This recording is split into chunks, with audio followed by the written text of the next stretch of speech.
Okay, cool. We are we're live. Not showing anything on the screen, but feel free to what is it?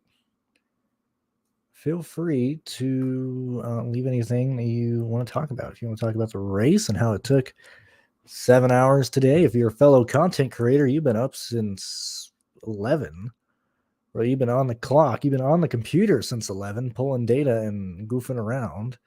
This has been a very long day. Very, very long day. I got a binge of the projections done during the Xfinity race before it just turned into restart after restart. This is a really interesting race. I'm not sure how I want to project for it, because it could be.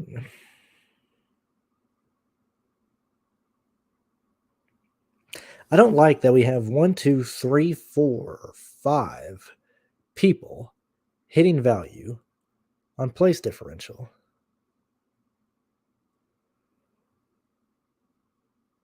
Oh, sweet. Nice job, Harold. That was I put 230 into it. I got 180 back. I should have lost it all. That was a wild race. Way too long, way many yellows, up and down, left and right. What a crazy race. I think I had Allgaier in nearly every line. I had Custer in nearly every line. I had not me, just. Oh, I thought you had it. Oh, I gotcha. Yeah, it was a good race, man. Nearly every lineup I had 3 of the top 5 finishers, and then I had a lot of Herbst, and then I spread out ownership between Weatherman, Yaley, Vargas, Curry. I thought we were getting lucky with the Brandon Brown chalk for a while.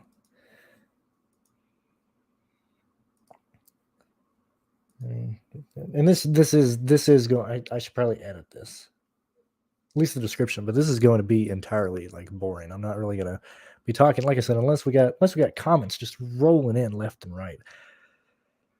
Dude, I don't know, man. This is a rough. This race might be. I mean, it's really back-to-back weeks. Just plate track, right? It's the exact same as the 500. We got 200 laps. We got guys that are clear place differential plays in the back. We're anticipating wrecks. It's nearly identical to the 500 in terms of line construction, because I have Kurt Busch right now. Oh, I got to move this over. He's starting 36, 26, 18. That yeah. So I have I have Kurt Busch over 5x. I got Haley over 5x. I got Bubba over 5x. I got Ross Chastain under 5. I got Harvick over 5x. I got Eric Almirola over 5x. I got Corey LaJoy over 5x. Chase Briscoe over 5x. Michael McDowell over 5x. Cole Custer over 5x. Christopher Bell over 5x. Ricky Stenhouse Jr. over 5x. Ty Dillon over 5x. Suarez over 5x. Alex Bowman over 5x. And that's, I pretty much have Larson at 5x, pretty much have Truex at 5x, Byron, Keselowski, Logano, even Hemrick, Hamlin, and Kyle Busch. And that's before I've even calculated laps led and fast laps. This is such a weird, interesting race. It's so weird. Interesting. Oh, what's going on, Mike? Yeah, we here. See if it updated, because I had 230 in. Let's see. This time I put in 225, got back 170. Like I said, should have lost it all. It should have been way worse. going on, Jax? Yeah, this is a man, it's ugly.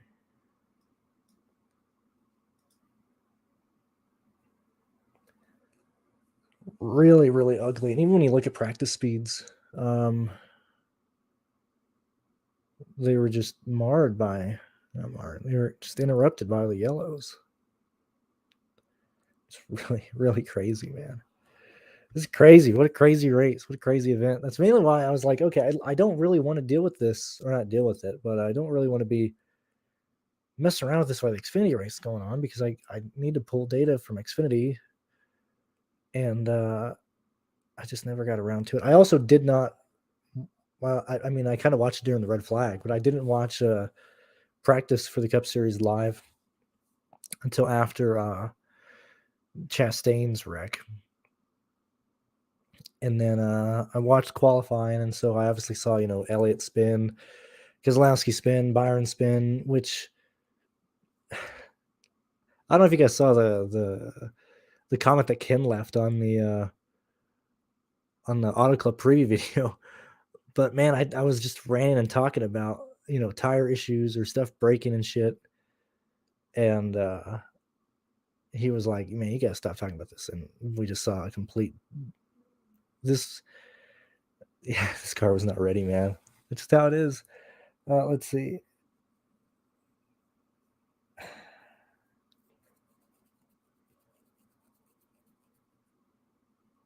Let me finish before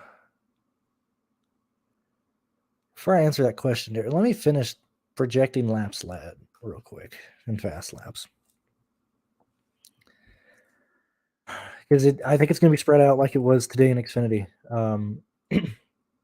Hackle Custer projected it as my guy that I wanted to, and he didn't lead nearly as many as I thought it would. We had way more leaders, comers and goers, and I think that was a result of the track changing so much. And so many restarts and stuff. But real case for that to be made here.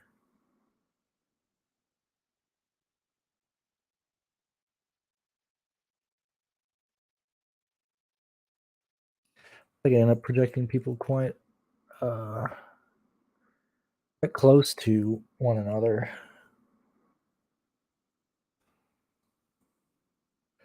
It's how you have to do it right now.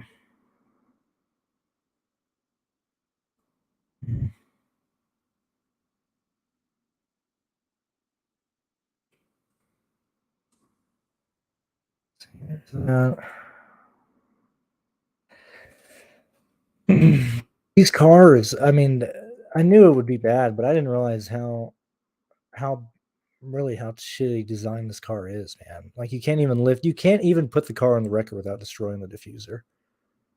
And they can't take bumps at all. That's crazy. That's insane for me to even really think about. I don't know how this got past. It's like these NASCAR guys just thought of the car and didn't ask like any more questions past. No, that's the car we're running.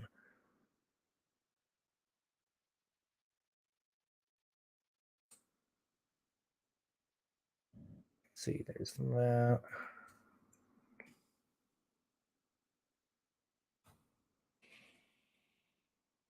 Yeah, because man, if we go through so many restarts, and I'm not saying the Xfinity was a spin image, because the Xfinity series was like legit wrecks. It's not. It was still, like Brandon Jones spun. Ty Gibbs made a mistake down the front straightaway, but the Cup race is going to be legit guys not knowing where that slip angle is and just wiping the fuck out in front of people. So we might have a lot of restarts, and there's nothing you can really do. You know. Let me see here.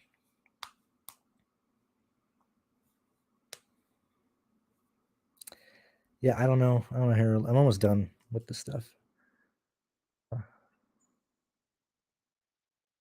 Yeah, I've gotten done projecting through William Byron right now. Heading down the grid. I hate this fucking race. I really do. I want to die.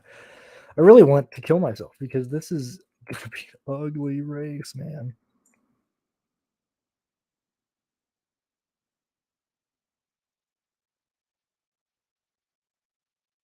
Currently have Larson projected the highest. I'm going right now with a shitload of guys in the 50s. That's never good. That's never good.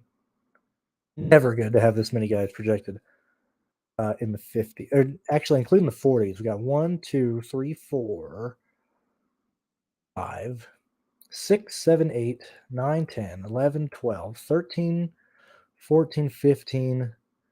Got 15 guys projected above 40 DraftKings points right now. That's never good.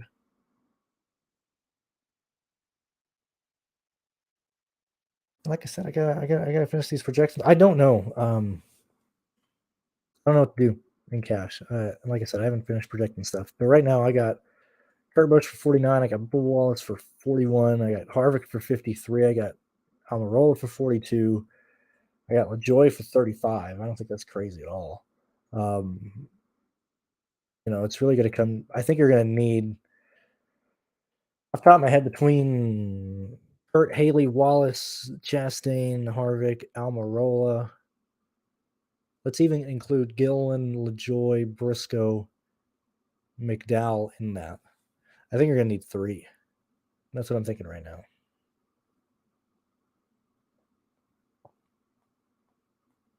Hello, Ken.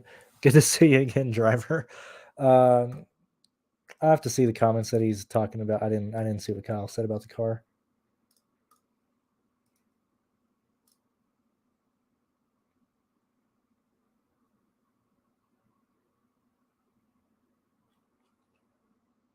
Let's see.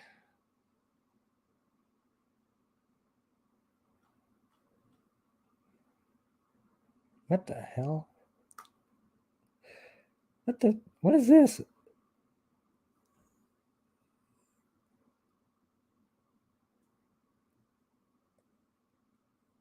I'm just looking at. I'm on Twitter trying to find that Kyle Busch comment, and I guess they just moved all those things that were holding the tires into the infield. And there's just a bunch of kids playing it. I didn't see that during the race. That's funny. That's funny.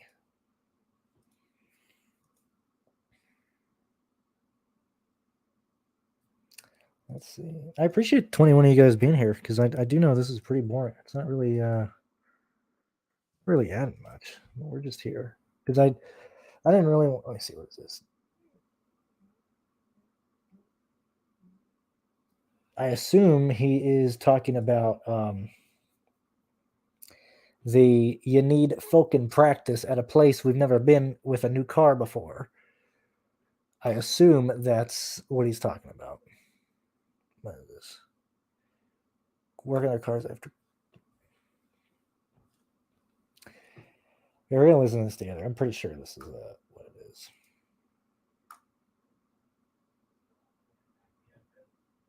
Even if you get 15 minutes of practice and you qualify terrible, you can't take it to the garage and strip it apart and fix it. Like you got what you got. So I don't know. I think we're wasting a set of tires and gas with as short as it is, and then not being able to work on it.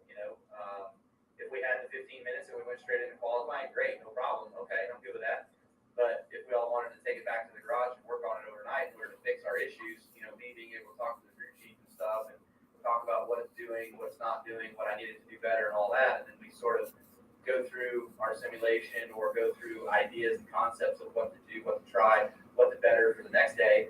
You rebuild your car and you go to the tail of the field and you start the race wherever you start the race after rebuilding overnight. So, but that's not the system. Yeah, Kyle's right. That's about par for the course, really. It is about par for the course. Fuck, dude. I mean, this is like a joke, man. I don't know. This is why I hate. I don't like projecting for this race at all, man. I really don't. Really don't. Very similar to a plate race. These are just so much.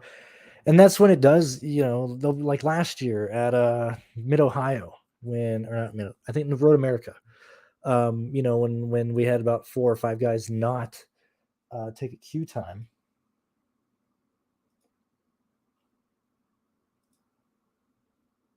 (10:30) it's 8:30. Okay, cool.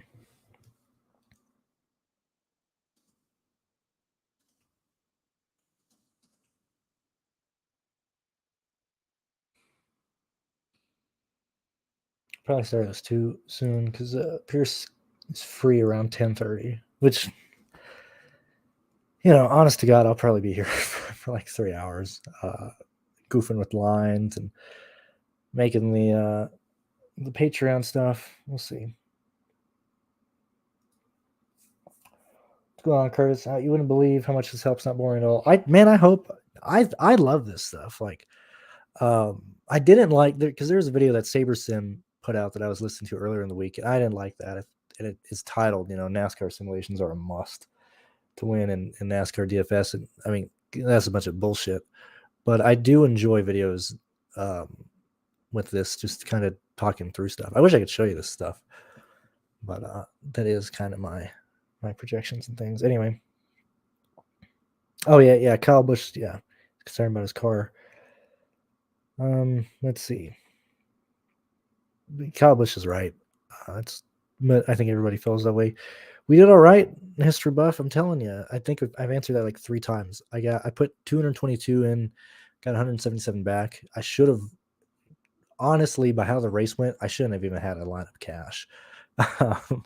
It was what a wild race, man. I went because I would look, at least at the end, because this is one of the races where I didn't really look. I kind of knew how I was doing, and then, we got to, I think, the wreck with like 10 to go. I was like, all right, well, let me at least see what the guys were doing.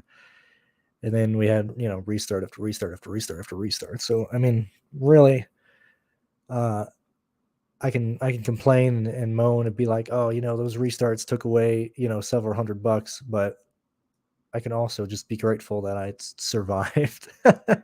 Even from Daytona, actually from the Super Bowl, I haven't had a deposit since the Super Bowl. So anytime I don't have to redeposit is a great day. And I don't know how much I'm playing tomorrow. I don't really know. Part of me wants to just slam this race with like 15 lineups. The other part of me is like, dude, play 4. don't mess around. And so I'm sure I'll decide that later. I'm not leaning to really playing much, to be honest. Tomorrow, I thought today was the day, and I don't regret that, but I wanted to enter. I think I entered 15 lines today.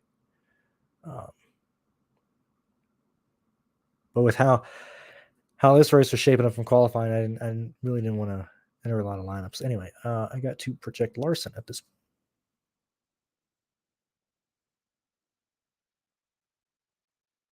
I really do. I still like Larson. I like the guys who. I really like Larson.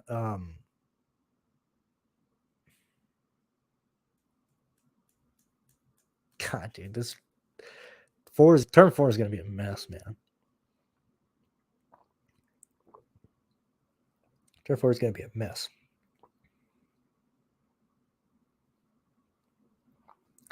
Oh, let me see. Who are the chalk picks, and what does your lineup construction look? We haven't even got to. I haven't even ran the optimizer. I haven't even ran any of that stuff. Kind of listen back. I've already talked about how I have like 16 dudes above 41 points right now. Thoughts on Kurt Busch, please. I got Kurt Busch projected for 49 DraftKings points, 5.5x value. But yeah, again, he's long. Him and 16 others are projected above 5x right now, without any like real laps led or fast laps projections. 750 in lug nut, and then withdrew them all. Yeah, it's looking bad, man. There's no real edge in this race. There's too many unknowns, too many plays in the back. Actually, not even in the back. Too many plays, really, from 10th on back that offer great place differential moves. Guys that can win races. Like Larson is starting 13th. Give him at least 10 place differential points right there. You got Bowman starting 14th. He's going to, which at this point anybody can wreck, but give him like 8 place differential points. Christopher Bell starting 19th. I think he's a fantastic play. I'm even interested in people like like Chase Briscoe and Gill and Cole Custer starting 31st or 21st, my bad. And then clearly Almirola, Harvick, Chastain, Wallace, Haley, and Busch look great. Does Kurt Busch go a lap? It doesn't matter. And I forgot if it was in today's live show or if I answered it in Discord, but I said even if Kurt Busch goes lap down, it doesn't matter before all this stuff.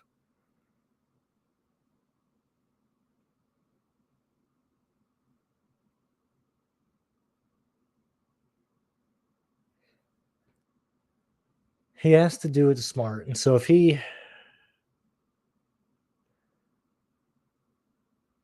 can be at the entrance of pit road when the field's at the restart box, he'll come out and he won't lose a lap if they go green. He'll lose a lap probably around lap 19, 20. That's 10% of the race. There's a chance that there's a wreck before that. So I honestly don't think Kurt will go a lap down. If he does, I don't think it's a big issue. Man.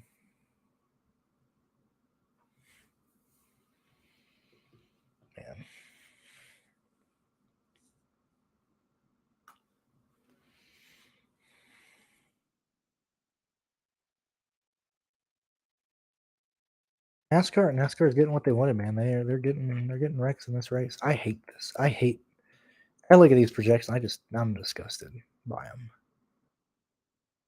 So many guys above 5x. This is insane. And I don't think it's crazy at all, man. I really don't.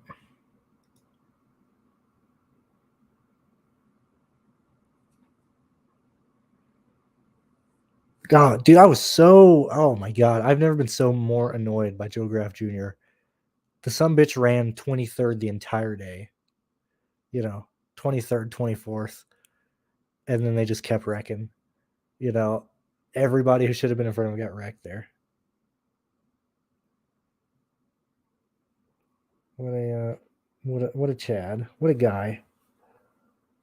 What a Chad. Kyle Weatherman, I think Weatherman was optimal. Could be wrong. Let's see. Even Dylan starting 15th or 16th isn't a terrible play. He's not bad at all.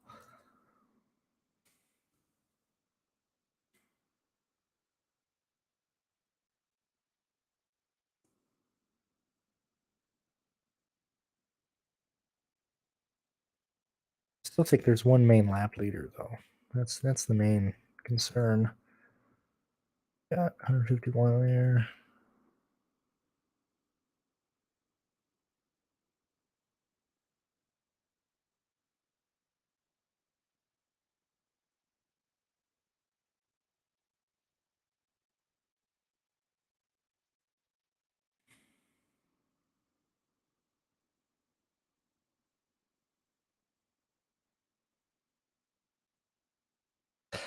Right, let me take these and run these in the optimizer real quick.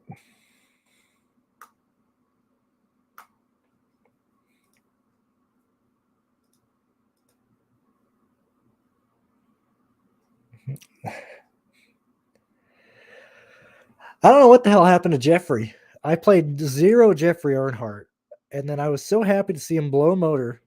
Then he got saved by the yellow. And yet again, if you guys, I'm going to say right now, do not watch Fox. Go to reddit.com/motorsport streams and find the links there. You can find links to the Cup Series broadcast without commercials. That's what you should do. You should just never watch the Fox broadcast because I guarantee you there's going to be tons of commercials tomorrow. Anyway, so under regular commercial, but we don't have commercials on the international feed anyway.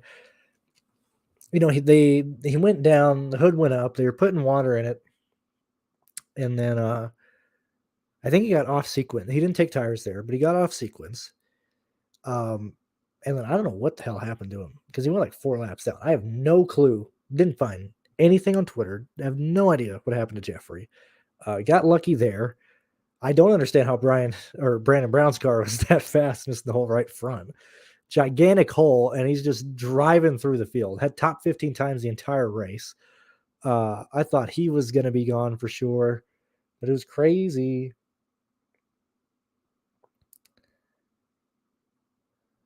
Let me see. See, Tim Scott, straight up, gun to my head. Who wins? I think it's Larson. Is there a chance that some of the slow cars wreck the cars in the back? I mean, that never happens. If anything, Balecki, Smithley, and McLeod are going to get the hell out of the way. I'm not worried about that at all. Ware's going to race. I'm fine with Haley.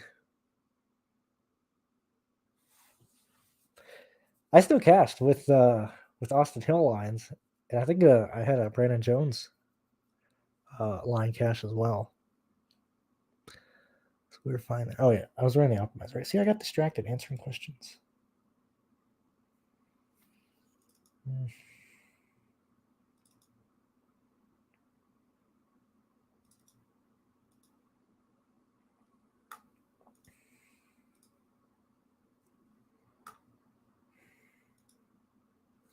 31 of you guys in here. Do appreciate it. Thank you for spending your Saturday night, your night that you could be spending with your significant other, the night that you could be spending with your children, playing video games, watching movies, whatever. But you're choosing to spend it with me. I do appreciate you. I wish I could play music, but I got this thing monetized, and I don't really want to be. I don't want to lose any revenue because I'd love to just have music on right now. We're like, we're going to take it back to, I can't even remember what year it is. It doesn't help if I don't remember the years of the albums. Hold on. Google Chrome has been so slow today. I've been killing this thing with everything I have open in it. That there. Oh my God. I can't. I'm trying to. I gotta look it up. Hold on. We are taking it back to. I don't remember what year this is. Damn it. I was going to say 82. We're taking it back to 1984 to Dawkins, Tooth and Nail. We're taking it back to Keel and Speed Demon. We're taking it back to Twisted Sister and the Kids Are Back.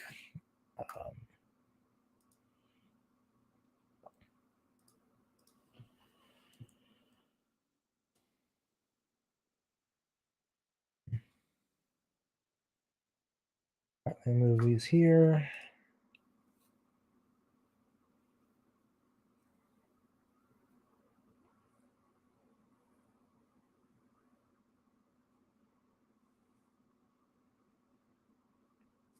As you can tell, I'm trying to get people to talk about music right now because I got nothing to really offer for Fantasy Rise while I let this stuff run in the background.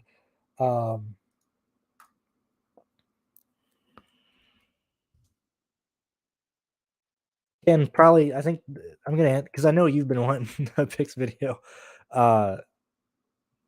3 best plays in the back are probably Harvick, Almirola, and Kurt Busch, but that's just me kind of talking right now. That's what I would imagine.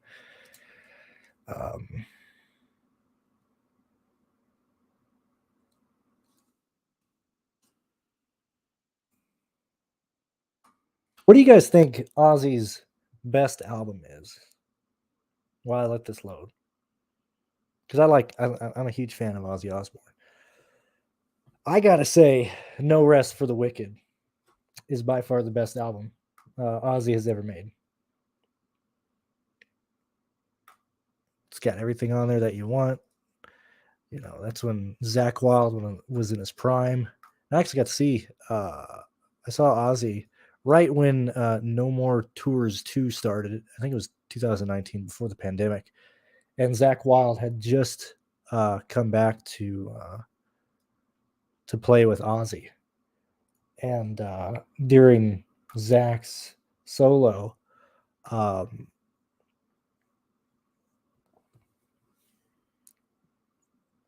let me get this over here.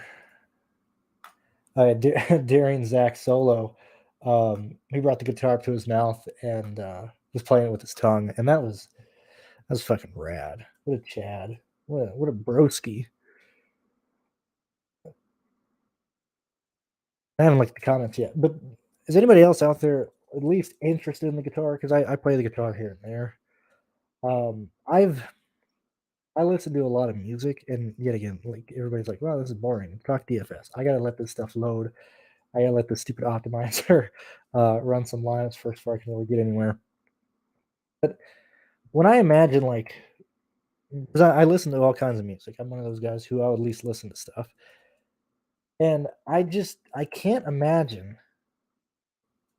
learning guitar and not wanting to play rock and roll or not wanting to play metal and stuff, whether it's the newer metal, Five Finger Death Punch, Disturbed, or like classic stuff, obviously Van Halen, Rat, Metallica, whatever the case is. I've never understood, at least in my mind, I couldn't just be like, yeah, I want to play, like blues, and I love Elvis. Look, I love Elvis. I love Marty Robbins. I love, oops,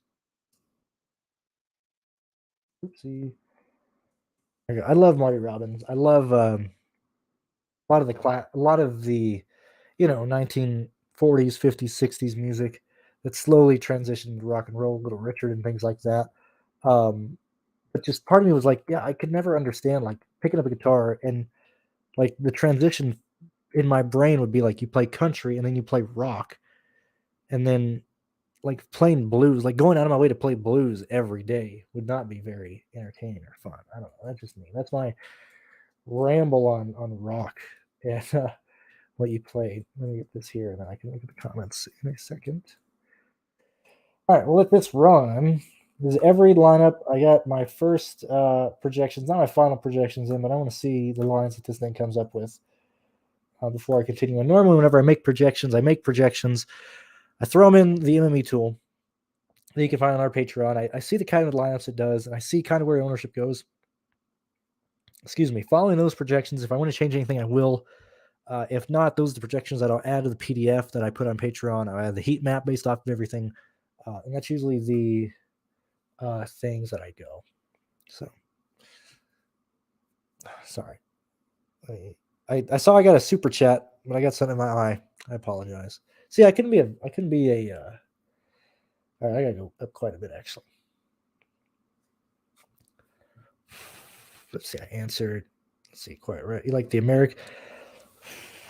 Well, so Motorhead is my favorite band of all time. I'm a huge Motorhead fan. Clearly Lemmy is God. But look, Filthy Animal Taylor, Fast Eddie. Oh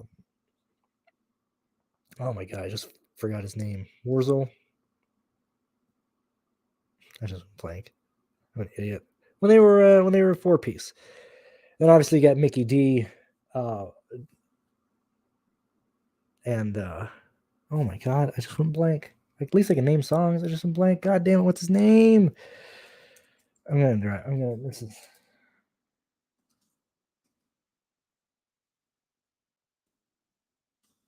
Things going on in my brain.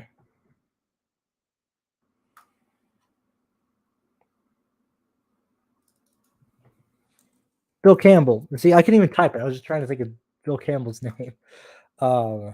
So, Motorhead's my favorite. Judas Priest is probably second. Rat. Probably fourth would be Rob Zombie. It's a tie for about 16 other bands for those. But just based off of that, British metal would be where I'm a fan of and what I'm a fan of. I got to miss out. I just missed out on Motorhead several times. Just couldn't see him. And then I've seen Judas Priest 5 times now. Let me see. Who do I think finishes better, Cindric or Brad? Because actually I need to do this. I'm going this one. So yeah, that's probably where I'd probably answer British metal, but there's a ton of clear and obvious great American bands. Who do I think finished better, Cindric or Brad? Because like I say, Brad K. Can you explain lineup builds? Think 2 top 10 guys. Yeah, pretty much that. So I saw Docket live 2017. And I got to respect what Don Dockett has done with the band, but I forgot his name. I don't know. Don was off tempo with his songs. He was um he was all over the place. Not nearly as bad as mm, see, anytime I can think of these guys at any time. Who's the singer for Motley Crue? Jesus Christ, Vince Neil. Not nearly as bad as Vince Neil, but Don Dokken was struggling, and it was not up to par. And that's not like okay. So Kiss would round out my top five because I'm a huge Kiss fan. Look, Paul Stanley lip syncs. Okay, we all know that. There's sometimes where he'll still sing live now, but he lip syncs. So I can't be like, oh my god, everybody can sing when they're old. But Hofford is just a legend of how he can still hold the tune, and even he doesn't hit the high pitches anymore. But Don Dokken was pretty bad in person, which was unfortunate. Haha, so funny. I forgot to laugh. Yeah, Quiet Riot is pretty good. Um, I like their music with the original singer more. Uh, let's see. Cindric repays the favor and pushes Plenty to a win. I don't even know, dude. I think we get 2 yellows for the stages. We might have like a career high number of yellows tomorrow. I don't even know. Yeah, Blizzard of Oz is good, but man, like when you think of No Rest for the Wicked, you got Miracle Man, Demon Alcohol. I see. I'm so bad. I'm so bad. I need to find the damn album. I don't remember the fucking songs. Oh yeah, Bloodbath in Paradise, which is the best song on the album. Breaking All the Rules. I mean, just those alone there carry that album. But then you got Crazy Babies. Good lord. I mean, No Rest for the Wicked is just a killer album. And thank you for the super chat. I'm so sorry. I got so many things going on. We're still loading the MME tool right now. It's still crunching stuff, so I got nothing to go off of right now. But thank you for the super chat, Michael. I do appreciate it.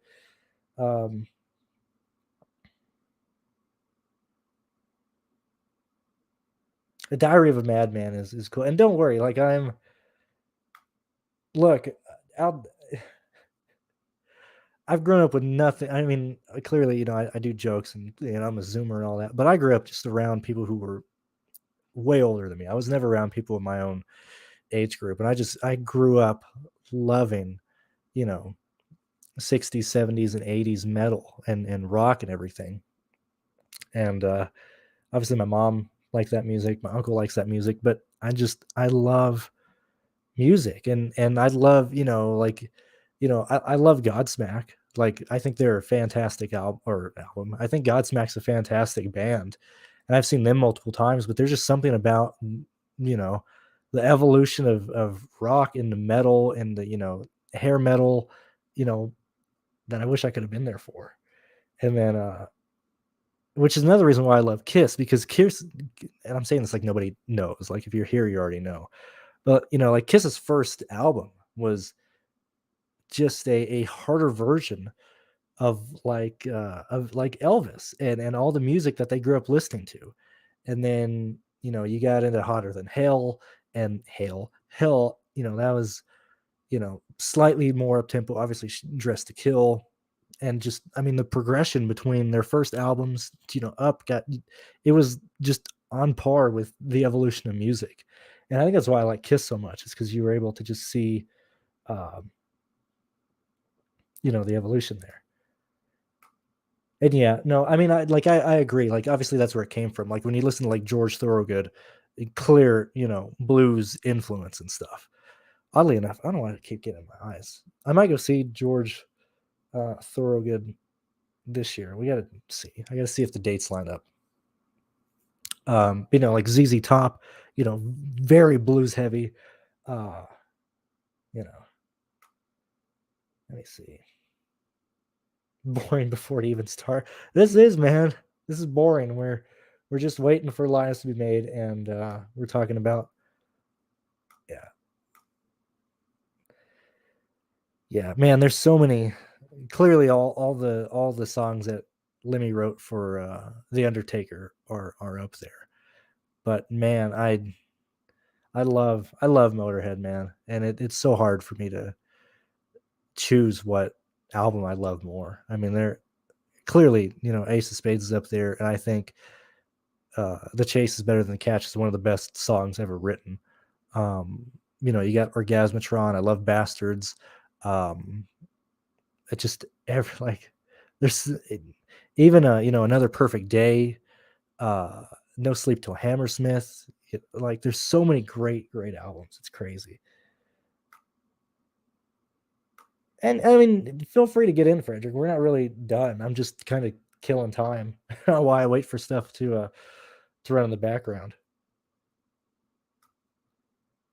See, I never really got into Deep Purple in a sense of the same thing with Slayer. Clearly two drastically different bands, but I never really got into Slayer. I love Seasons in the Abyss, and my friends love Slayer. They're huge Slayer fans, and if you've watched my stuff, you may have heard this conversation come up before when I do wear the Slayer shirts and stuff. And usually Mike comes in and cheers on Slayer. Mike, the guy who was asking questions earlier in the chat.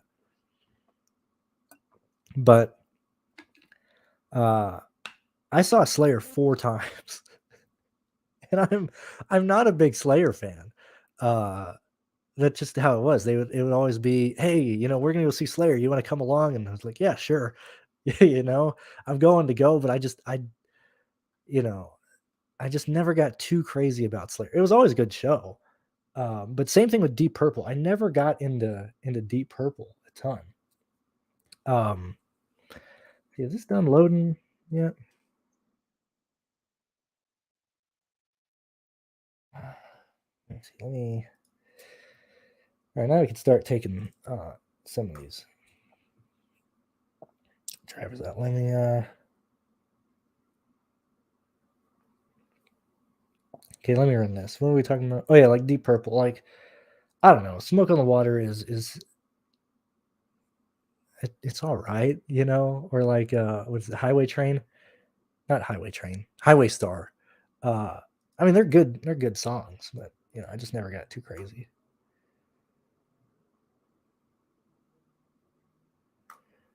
Yeah. No, I mean, Ace, what a madman. Ace and Peter Criss. I mean, I love Kiss in general, but man, what a time! These guys are crazy. If you've never read Paul Stanley's Face the Music, it's a really good. I have it somewhere. It's probably, I used to have it over here, but I don't. Since we moved apartments, I know I have it squared away. But that was a really good book. Really trashed on Ace and Peter and everything. But man, what a time! I don't know. I wish, even when you that live show when they got back together and played in Dodger Stadium. What a time! I wish I was born. Between music and motorsports and stuff, I'm truly just I'm an old soul, man. I would have loved growing up in the 70s and living in the 80s, trying to get involved in racing back then. What a time.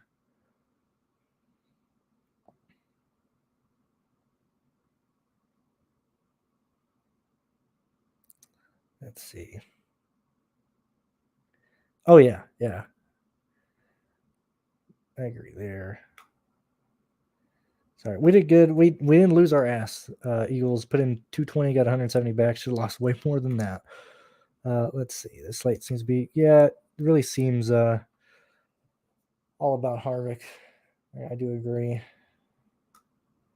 Yeah, the Season in the Abyss was the only song I really got into. Obviously, Angel of Death is awesome. Raining Blood, is great, but Season of the Abyss was just the pinnacle for me. And they would never play that at the end, and so I would always just hear Season of the Abyss first, and I go get beer or whatever. Or actually, no, I couldn't get beer because I was still under 20. No, I think the last time I got beer during Slayer, I don't remember. Long time. Let's see.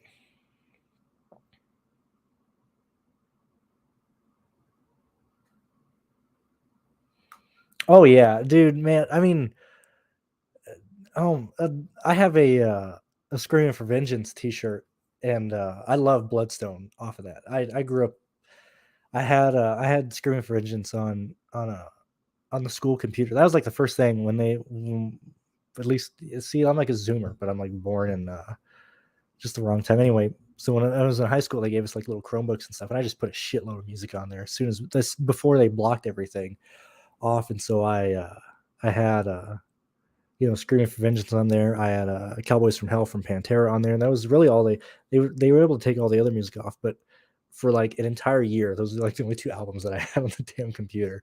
Um, but yeah, Priest is awesome. Um, which is weird because Living After Midnight almost never gets played. Uh, and I don't listen to terrestrial radio as much as I used to. Actually, I don't do it now at all. I mainly just listen to Sirius XM. But Redeemer of Souls was an awesome album. Nostradamus wasn't that good from Priest. But yeah, Redeemer of Souls was awesome. And that's actually the second time I saw Priest was on the Redeemer of Souls tour. That album had just came out. And that felt a lot like classic Priest, like, or the heavier Priest, like, um see, I just struggle coming up with songs now. Like Painkiller is an awesome song. I can't think of any other songs right now from Judas Priest. So, wow, I'm such a fan. I can only think of like 6 songs. Let's see.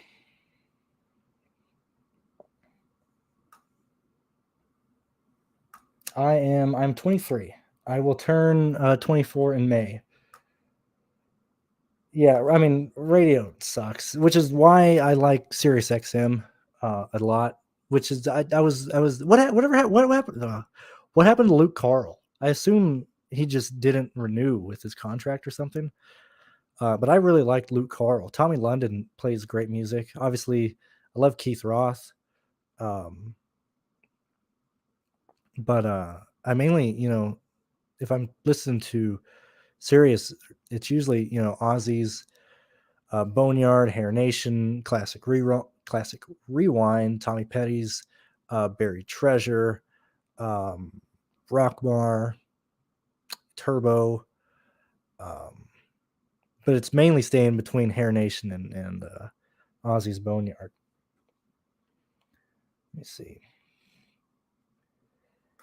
It's honestly not crazy. Ownership was it was a very flat type of ownership day, and I think it'll be like that tomorrow, which is good. I think that's what DraftKings does want, is just to have ownership kind of spread out. So I don't think anybody is necessarily warranted as a fade here, because Bell is going to be. If I actually really love Bell, and I don't know if he. I think Bell and the guys in the back should have very even ownership. Harvick might be a bit higher owned than Bell. Same thing. Kurt Busch might be higher owned than Bell, but I think Bell is on par with the guys in the back. Um, so I don't think it's as crazy.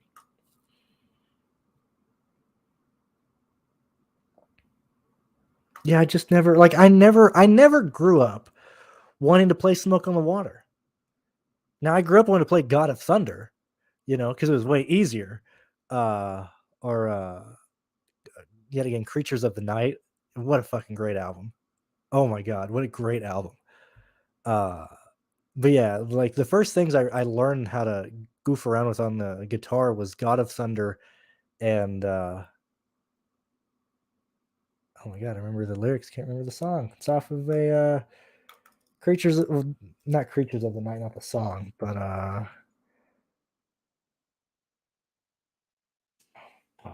blank. Oh, I'm going crazy. War Machine. I'm an idiot. I couldn't remember War Machine. I could not remember the damn name of the song. I learned how to play War Machine. I was very happy about that. Yeah, I like older AC/DC as well. For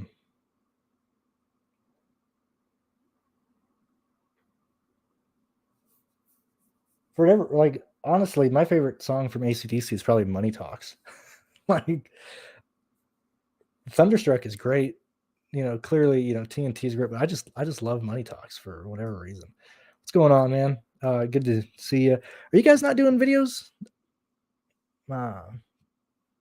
It's okay if you aren't. But I haven't seen your stuff. Let's see here.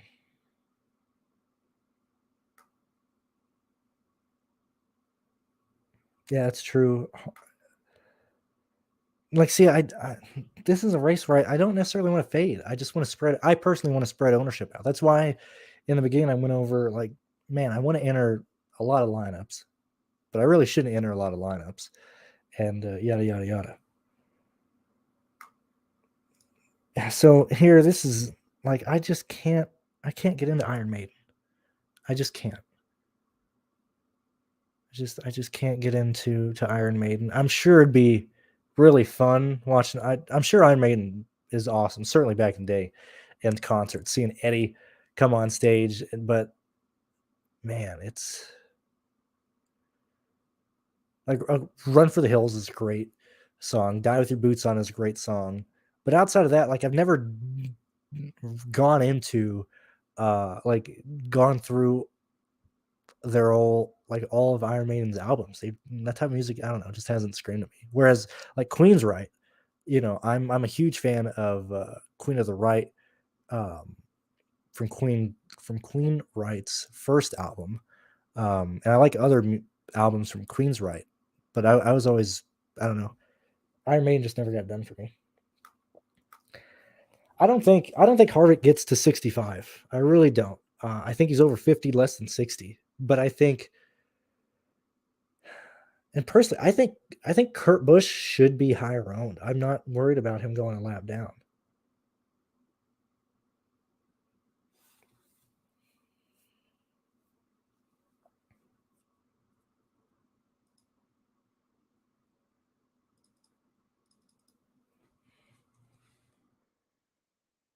See, what is this looking at here?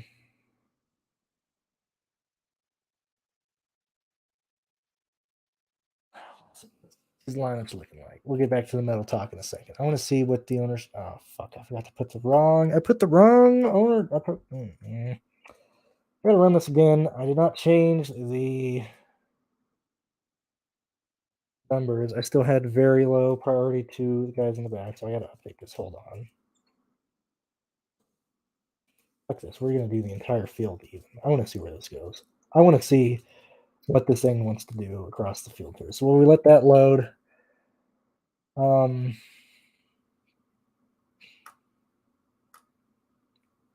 I could be. Oh yeah, Operation Mindcrime. Yeah, what a. Oh my gosh, I love that. I do got to look at Iron Maiden stuff for, like, with me. I really got into Rat. Like, I was. I'm so bad with albums right now. Out of the Cellar. There we go. Like, I love Out of the Cellar by Rat. I'm gonna search this up. Agent of Your Privacy. Detonator. Like, that's why, like, Rat is like my third favorite band, and so, like, when you compare Rat to Iron Maiden, you can see why I really haven't willingly dove into Iron Maiden stuff. And oddly, stupidly enough, I don't like bands that really diversify a ton. Like, I kind of like what they are, and it's not necessarily I'm against bands selling out, because obviously make money. Like, the goal in a band is to make money. Obviously, I want them to. But, like, with, for example, like Motorhead, I got the exact same feeling, from, Orgasmatron, Overkill, Ace of Spades, like I said, A Perfect Day, We Are Motorhead, uh, even Iron Fist. I know like they had to make Iron Fist in a super fast time, and basically Eddie Clark was a producer on that. But like and even now you can tell like Iron Fist was a bad album, but I love that album. I just love all their music.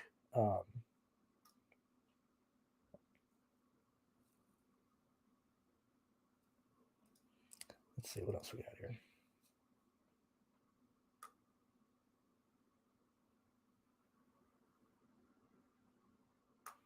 Don't know what this is referring to. I'm probably an idiot.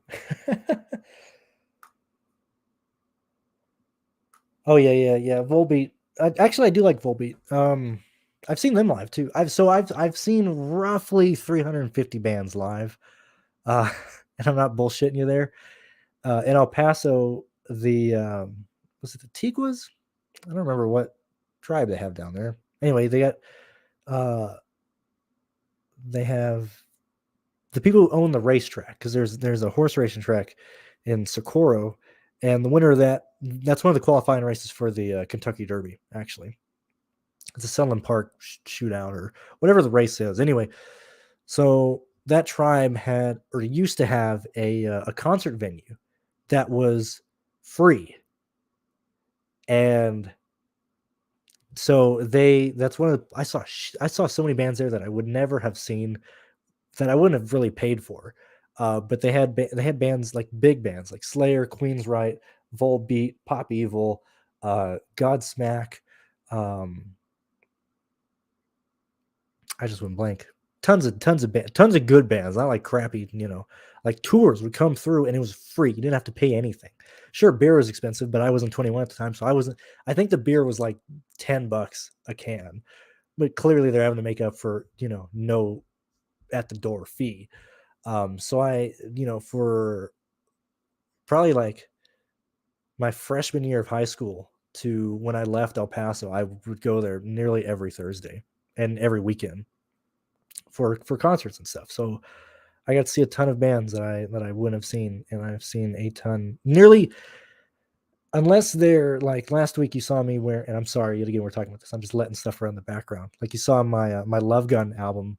But typically, any shirt that has like an album on it, obviously I've just bought. But nearly all of my other um, T-shirts that I wear are ones that I've gotten at concerts.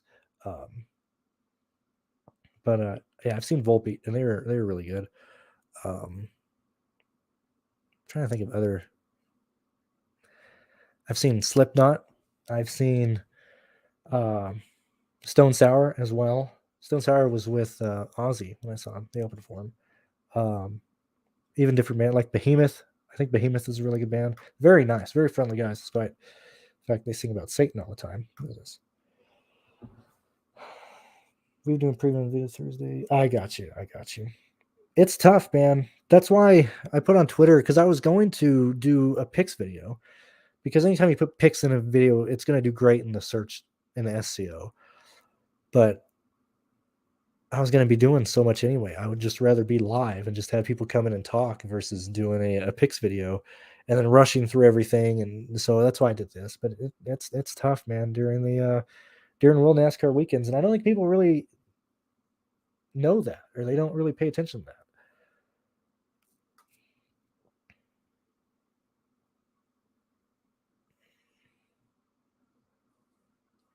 Oh, thank you, Eagles. Yeah, if you just want to wait till the first, so you don't have to pay just for tomorrow stuff. But thank you for supporting us and everything. Thank you for supporting us and everything.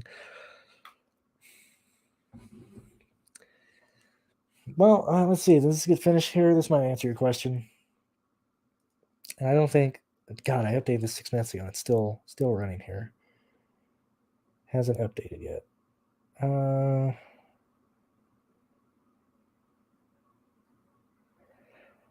Right now, it has ownership. Actually, really likes Kyle Busch. Loves Christopher Bell.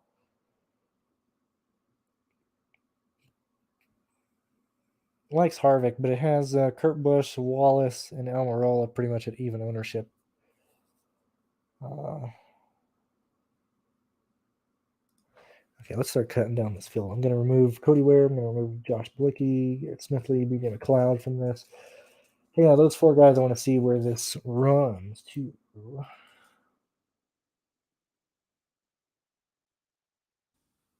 I really like Kyle Busch, which is pretty interesting there.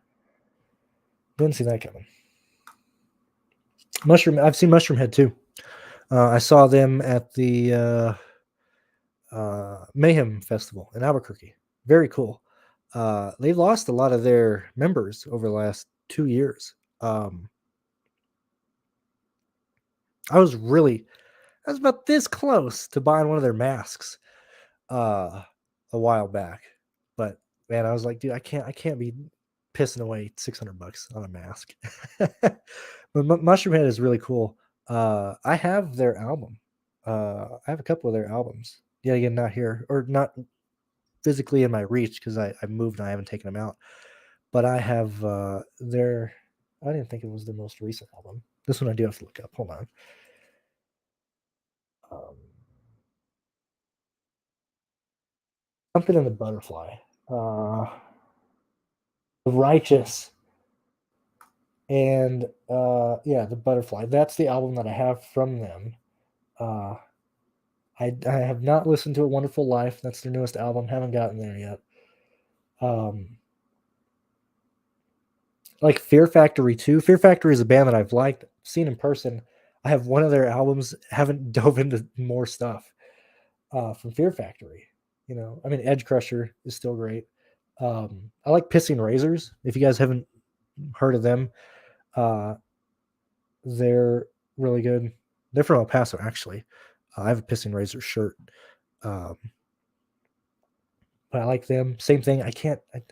It's hard. It's really hard for me to sit down and listen to just album after album of bands that not that they're not good, but I just don't like die hard like care for. Uh, you know, like Escape the Fate. I like Escape the Fate, but I will probably never listen to their entire uh all their entire albums. I think Ungrateful was the album that I started with from him. Let me see. And it's really going downhill. This World Is Ours is a good song. What is this album? It is called, or This World Is Ours. Is Ungrateful. Yeah, it is Ungrateful. That's the one I have.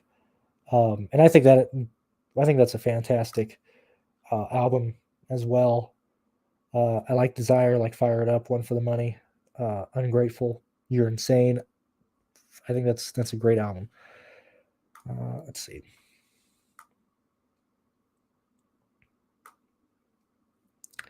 Yeah, I like Rammstein. Don't know a lot of their songs, like verbatim. They're kind of like Avatar for me. I like Avatar. Can't name me any real albums from Avatar. Pierce will be on. If he wants to join, he's free in an hour to join because he's still on the clock. I've seen Scorpions. Have not seen. I don't think UFO's even still around. But I have seen Scorpions. I saw them 2016 because Mickey D was with him for Motorhead. I have multiple Scorpion shirts. Okay, so Scorpions I do like a lot.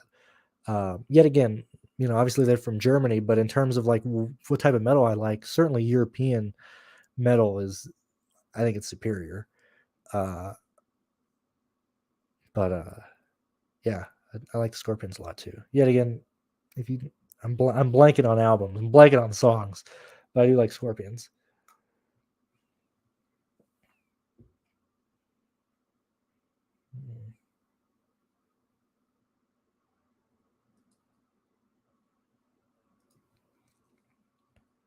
Let me see. Okay, so let me move this over here. My neck's getting sore. Let's see. What are ownerships looking like? Let's project it right now.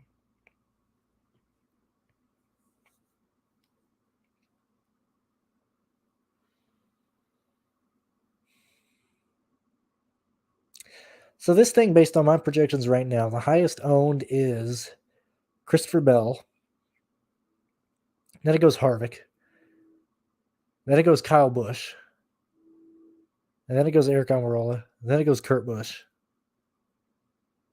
Then it goes Bowman. Then it goes Truex.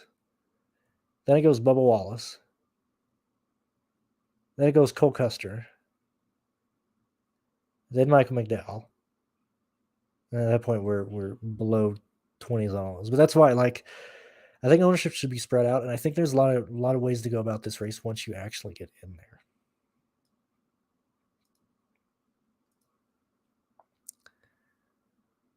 Let's see. Is Pierce getting his projections done? What are we doing? Where are we at? Did he project these already? He did. Let's see how close I am to his real quick.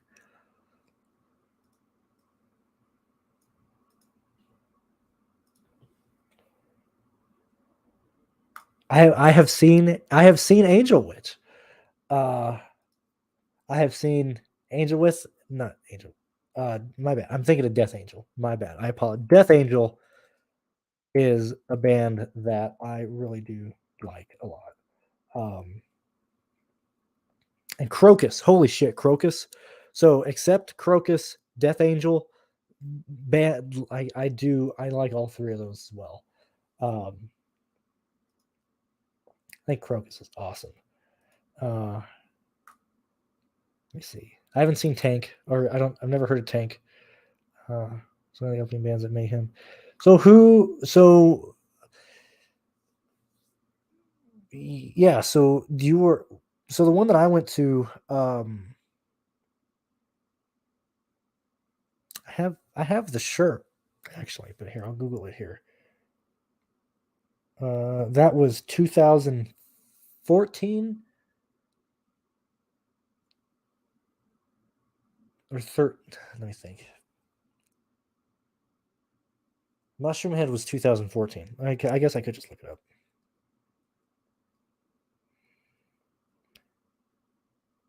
Let me see. Yeah, Avenged Sevenfold highlighted 2014.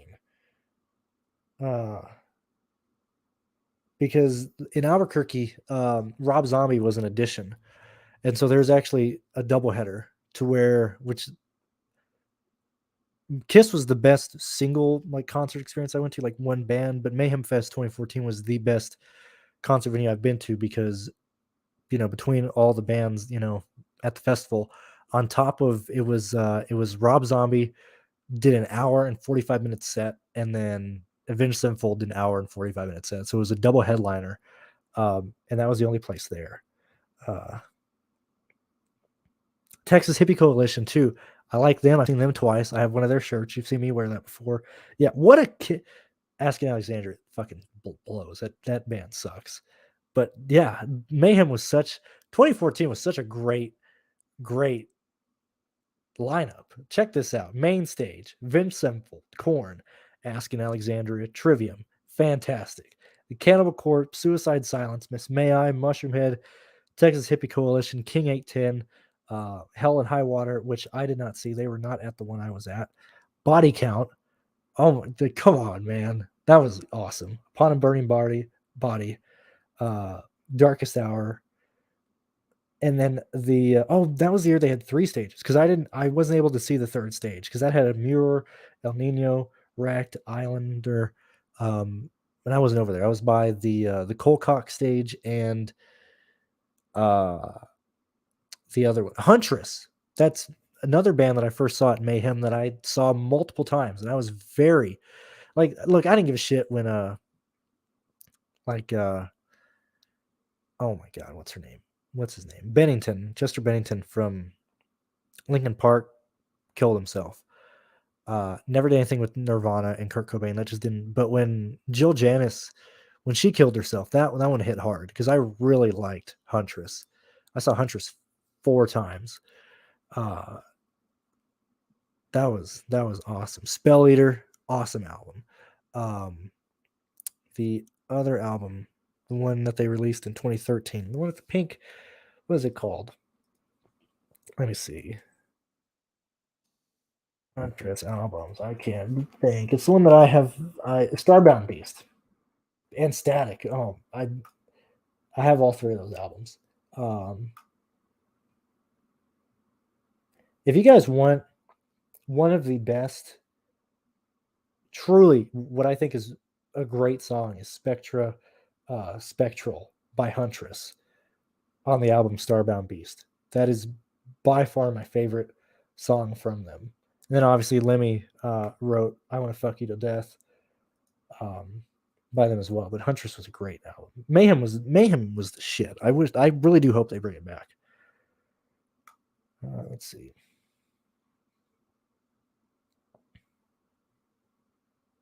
Yeah, I got a lot of pictures from all the bands there were really cool. And then I went to the Uproar Festival as well. Rockstar Energy Uproar Festival. And These Raven Skies was a good band that I met as well. What are these? Slept their equipment out of the vans, play early afternoons.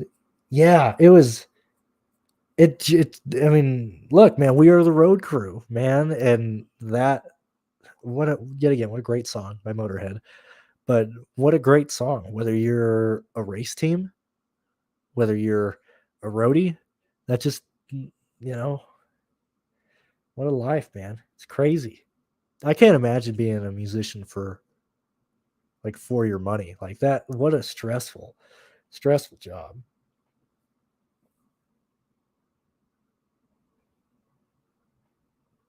Oh, I got you, CFL fan. I got you.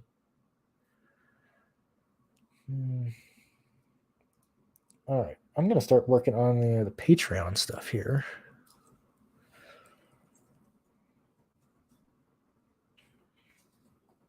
See, this is the danger with my regular shows because I can just ramble. I don't shut up. I always have things to say, and I love music, so that's always a great thing. If you guys are ever bored, oh, I thought he meant 10:30. Hold on a minute. Hold on. If I can get Google Chrome to work. Let's see. I'm gonna bring you on, Pierce. Is that okay? Okay, cool. All right, we got Pierce on here as well. I thought it was 10:30 Eastern time. I forget we're in the same time zone. No, it's 10. What are you talking about? It's 10:30. At 9:30 where I'm at. Yeah. Yeah. Oh yeah. Yeah, we're not in the same time zone. Earlier, I gotcha. What's up? Nothing much. This is just Daytona Part Just 2. killing time talking music. That's what I've been doing here. It's cool having practice, but I don't know if it helps us that much this week. I mean, it does because it tells us it's going to be a disaster, but I don't know how much these lap times are really. It kind of gives us an idea of who could be good, but I don't know if that's going to matter once they all wreck a million times. Do you think they tear a lot of stuff up tomorrow? They have to, don't they? I think they. So they were wrecking. They run by themselves. They're wrecking.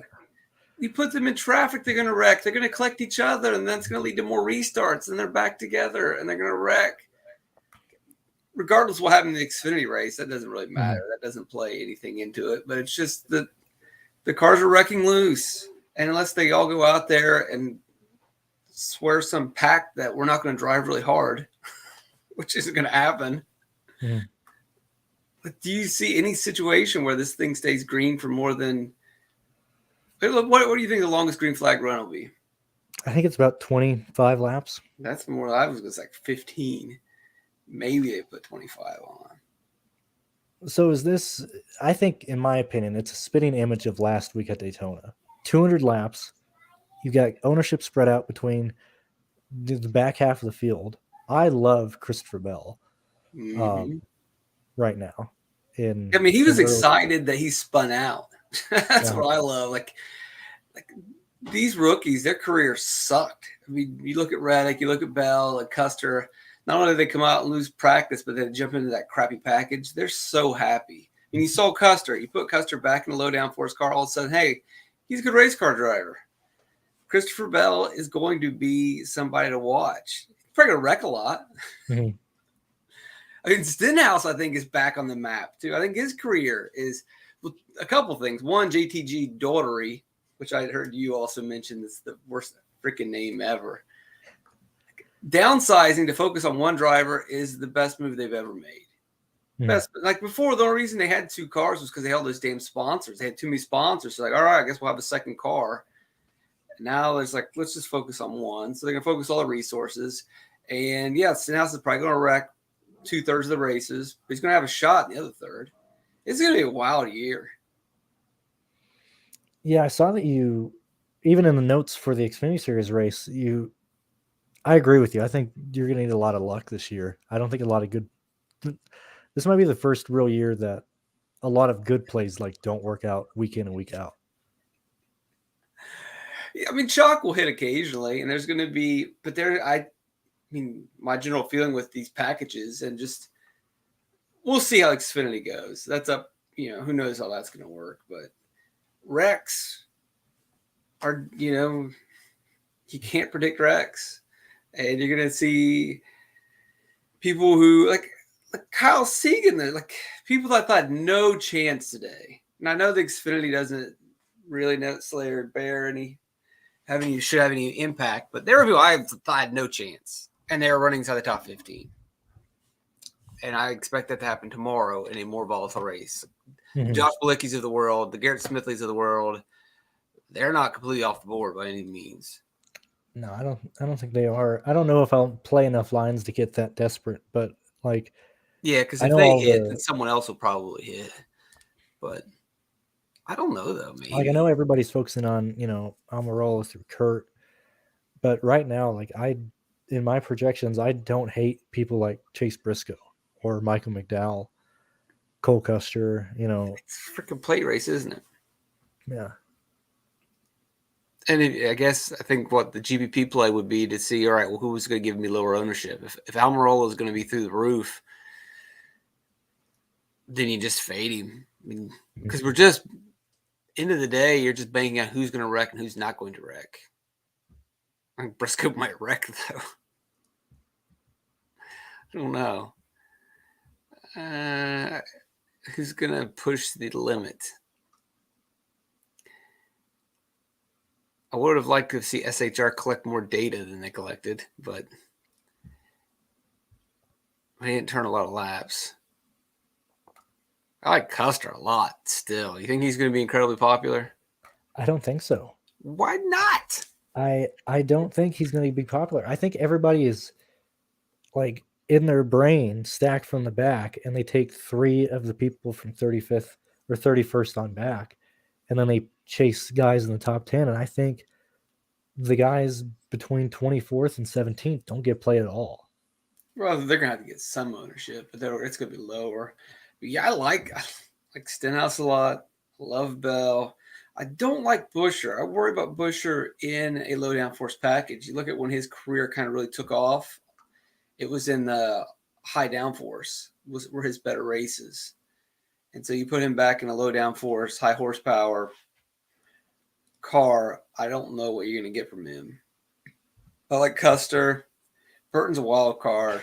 I don't know what to expect. I think people will be definitely down on him because of his price, so I have no problem giving him a shot. Mm-hmm. McDowell's interesting to me as well. And he turned good laps in practice. He didn't wreck. He was running fast. He pushed it enough, right? I mean, you look at his lap speeds, and you're seeing guys like, all right, he's trying to find what the limit is, and he didn't wreck. You got to give him some sort of credit for that. Some of these guys didn't go anywhere near the edge, either because they can't in their car, because it's not a fast car, or B, because they don't have the setup right, because they missed the calculations in the simulation, or C, they're cowards. Well, McDowell pushed it. I mean, he is the guy that flipped that bazillion times in Texas almost 2 decades ago now, or whatever that was. But it seems like front row, for whatever, kind of knew what to dial in from McDowell. So they weren't very far off. I don't know. I think that's interesting. I think McDowell's interesting. He'd probably leave a lot of the money on the table if you go with the McDowell route. So you were really interested in this race to start the week. I Are think you it's going to still be this crazy. are you still playing as many lineups or no? Not now. I don't know if I will. 'Cause I'd probably not. This is like this race always is typically kind of a play guys from the back and a mini Daytona. That's usually because there's late race cautions and you see people like you can go through previous races and look at their average running position versus where they finish. And there was all these guys that finished 7 or 8 spots better than where they ran because you got these late race cautions. You didn't have that over the last couple of years, but I guarantee we're going to get it this time. Guys like BJ or Cody who are absolutely not going to go anywhere near the limit. They're not going to go anywhere near the edge. They're not going to risk this thing breaking loose on them. And it's going to on everyone else. Every driver said that, it's like that thin. You're fine, and then 1 minute you're in the wall. So the only way if you are trying to race, then you are dancing with the devil. If you're out there just turning laps, I think you're almost guaranteed a top 25, aren't you? I think you are too. Especially these guys don't want to destroy the equipment in the smaller teams. A guy like Corey LaJoy and a small team, there's no way they're going to let him race. If you're running Spire, I'm saying, hey, Corey, we'll go get him next time. This is not the track. Yeah. This is the beginning of the West Coast swing. This track is too bumpy for this package. No one knows what the hell we're doing. No reason to be a hero on Sunday. We'll go get them next time. Go out there and turn laps. That's absolutely all I tell Corey LaJoy. And if I'm Corey LaJoy, after I watch Ross Chastain nearly kill himself, that was a bad wreck, wasn't it? When was the last time a wreck was so bad the driver didn't do an interview? That's a red flag. Hello? I partly want to say that his pride was hurt more than anything, but no, I think he really seriously was hurt pretty hard because he just went straight into honestly, the wall. Junior got a concussion on a very similar incident to that in 2004. Chastain might have a mild concussion. He just passed the protocol at the time. Yeah, I wouldn't be surprised to see him get pulled out of the car Sunday morning. Chastain isn't racing. Yeah, no, I like playing some of those. The only thing is, say you play those guys because they're super safe and they score points. They might be finding cash, but then all these other guys in the bottom, some of them are going to squirt through and they're going to score more points, like an Almirola, Harvick, Chastain, Bubba, Haley. Haley seems like he might play it safe, wouldn't he? I don't think he will be as aggressive. I think he's going to be smart. I have been very impressed with Colleague. I cannot even Hemrick's car today wasn't the best. He got the most out of it at times, but I don't know how they're doing it.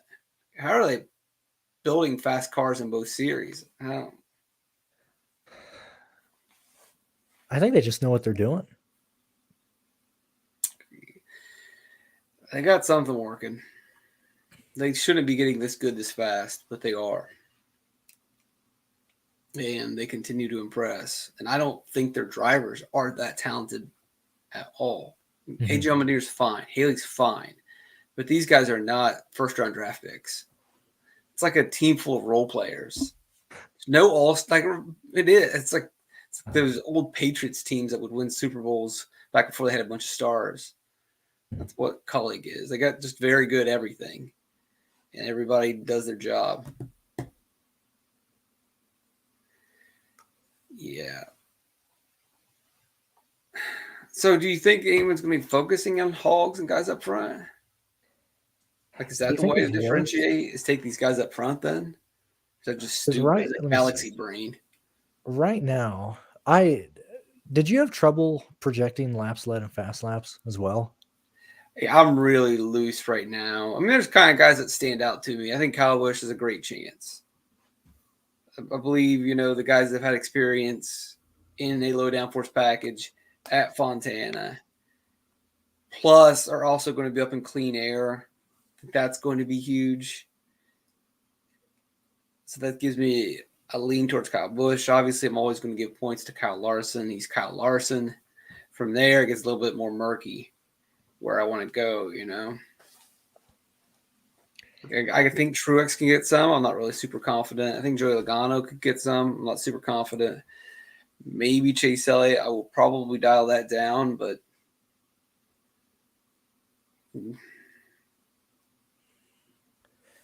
Yeah, I haven't settled on what projections I like, but it's all spread out right now. it's Like got to there's be no Kyle Busch, though, number one, right? He's starting on the second row behind Austin Cindric and Eric Jones. I like Hamlin slightly more. So the highest He will guys that I start on have, the outside. yeah. It right now, if I count Larson in the top 10, he's not, but I have Larson as my highest projected guy up front, and then it's Hamlin, and then it's Kyle Busch right now. Yeah. And I think Hamlin was out there just absolutely. He went out and ran one real hot lap, and then he went out there and said, all right, I'm not going to wreck. Mm-hmm. And just consistently ran girly laps. I mean, like he does the same thing over and over and over in practice. 166.9, 166.9, 166.8, 166.9. Like he's just out there, like just basically saying, nope, not going to do it. Not going to push it. I refuse. Just going to go out here and just get a feel, which I don't know what that really tells me.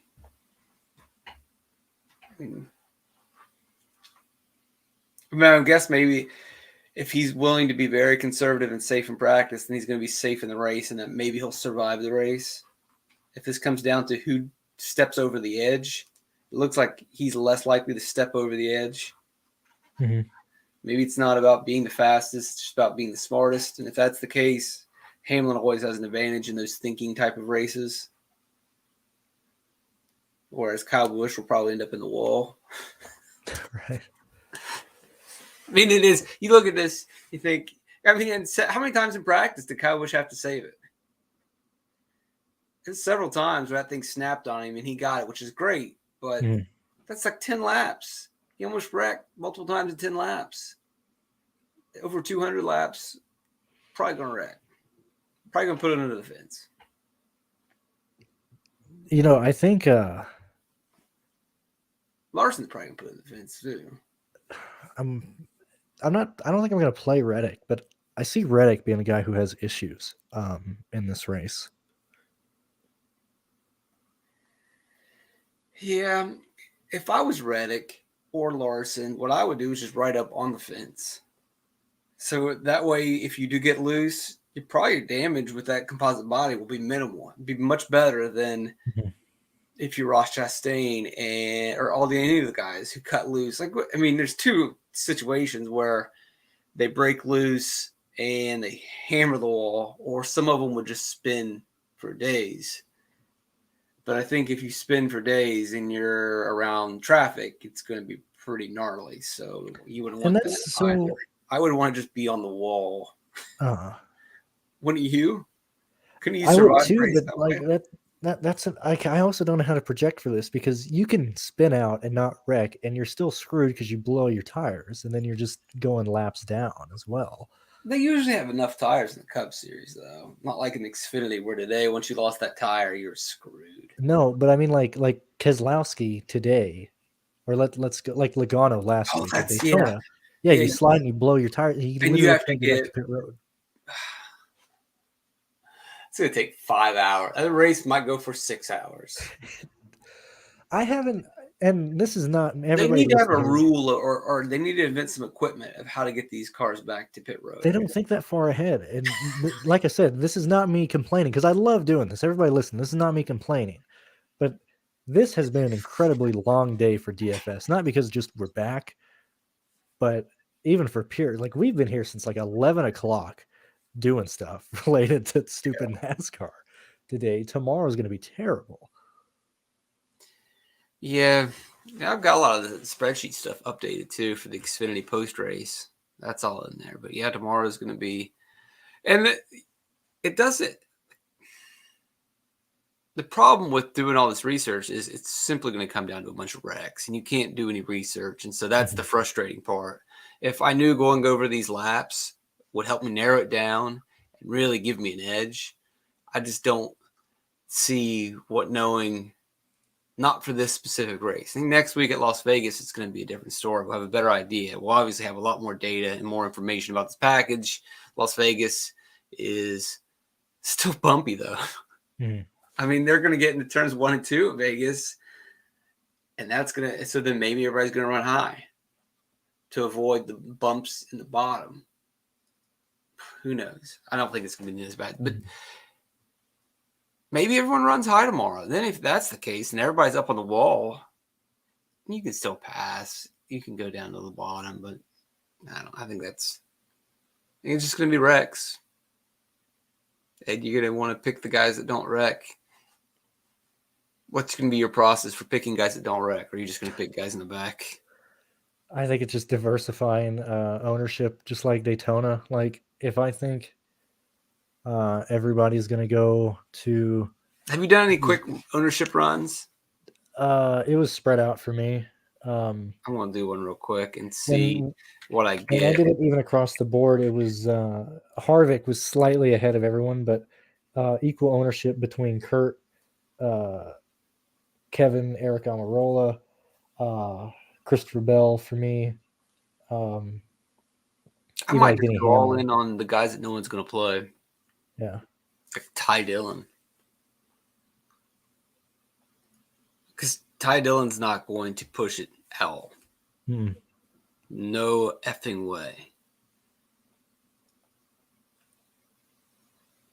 And so when it comes down to the end, would you rather have, if you're just playing a survival guy, we got late race restart, would you rather have Ty Dillon or a Rick Ware car? Well, it's going to be Ty Dillon for me.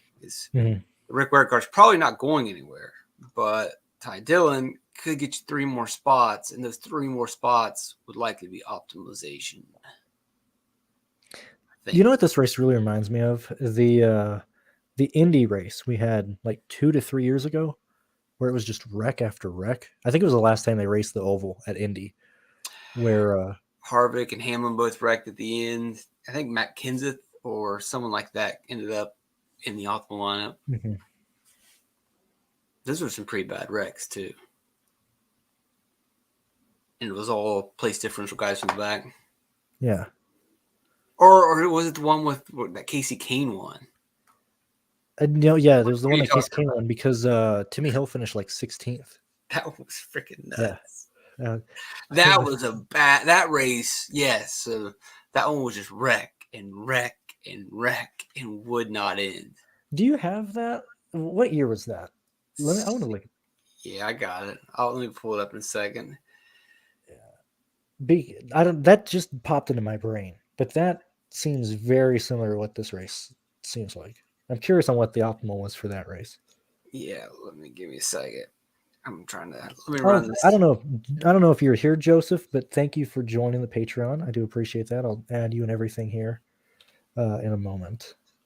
Let me paste this mass entry data in, and then I'll pull that up while that thing is doing its magic.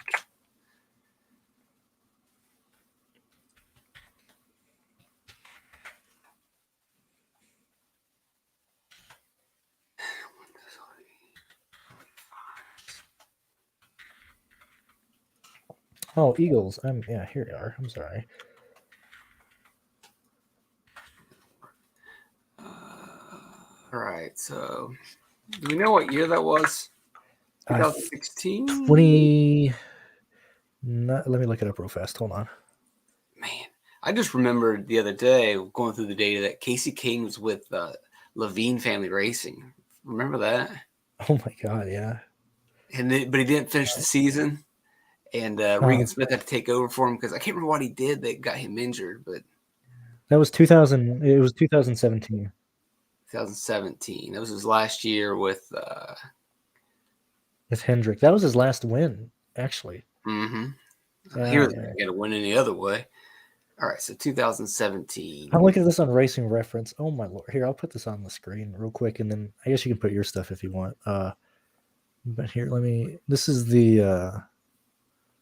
I don't even know where I'm going to find it. I don't know how the optimal, but I'm pretty sure the optimal is just going to be the top 6 drivers. curious about this. Oops, this is the race I'm referring to where it was just a complete wreck fest at Indy, and literally half the field didn't finish the race, and they ended the race early because of darkness. And Casey crossed the overtime line. Yeah. One of those ones like you think, is it ever going to end? Let me see. Where is it?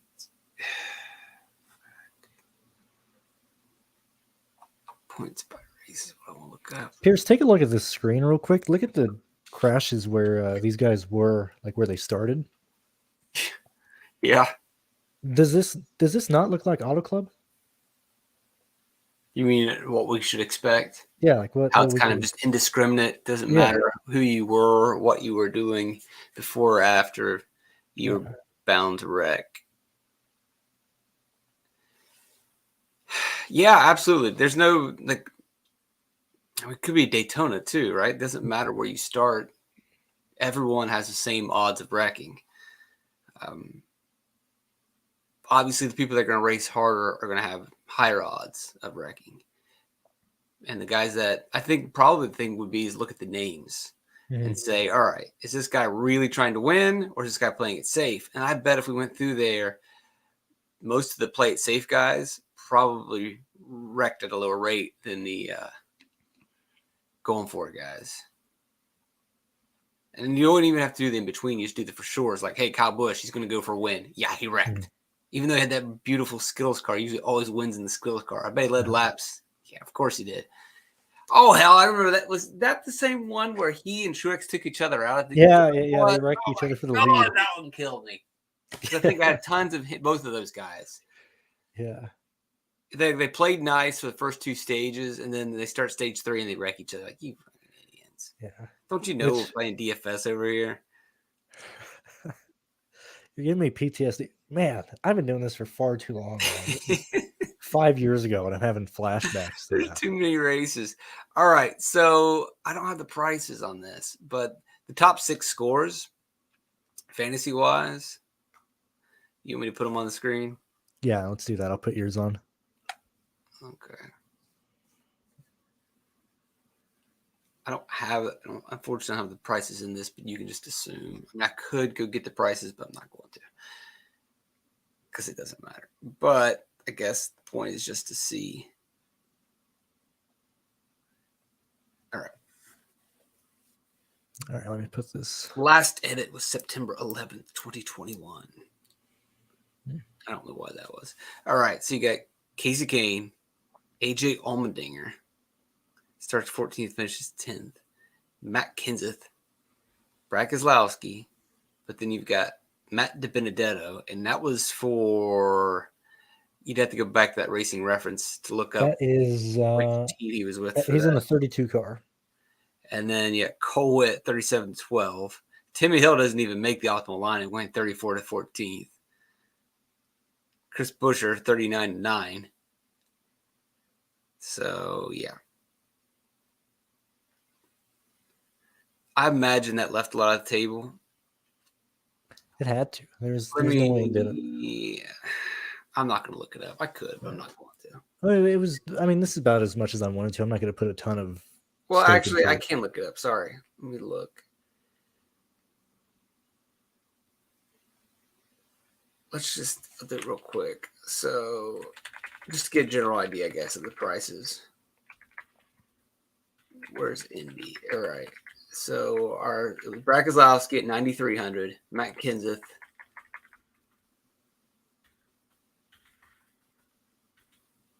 $92. Those still aren't that expensive. Matt DiBenedetto, Pont, of course. Casey Kane's probably going to be like $7,000. Actually, $7,900, kind of expensive. And then who are our other two? DiBenedetto. I miss Cole Witt, man. The Lion, or whatever he was. Ginger Lion, or what was... What's he doing now? 5,600. Obviously, Timmy Hill is nothing. Yeah. So I imagine that left like 2,000 on the table. Would you dare build that lineup?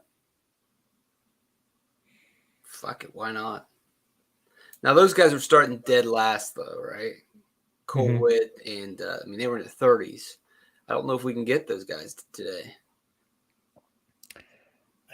I think you can. Well, I mean, like punt, like leave Mm. money on the table, completely differentiate. So in my little MME thing, I got my highest lineup is 49-4, but my third lineup is 48-2. There's quite a few 40, like low 49, couple 48 lineups. I think we can leave 1,000 or so, maybe get to 2 if I start messing with stuff. I don't think My that's out of model's the all question. stupid because I got too many hog points floating around, so that's messed everything up.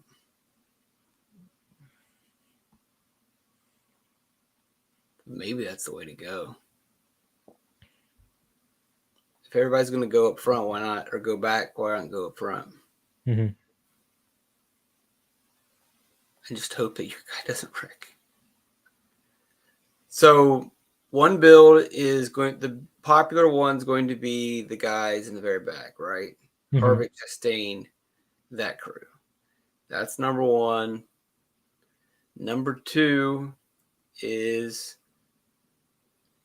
probably still some of those guys, and then some of the guys in the middle and 2 hogs. I think that's probably the number 2 popular build. Yeah, it's probably number 2, yeah. So now they could be like 4 guys in the back and 2 guys up front, give or take. 1 guy up front, 5 guys in the back. Then the next would be 1 or 2 guys up front, 30 hogs, 3 or 4 guys in the very back, and then maybe 2 in that in-between range that you like, that I like as well. So then the third is to take 3 guys from up front and then 3 guys from the very back. I think that's the third play. Mm-hmm. And then the fourth play would be 3 guys up front, 2 in the back, and then 1 from the middle. Yeah.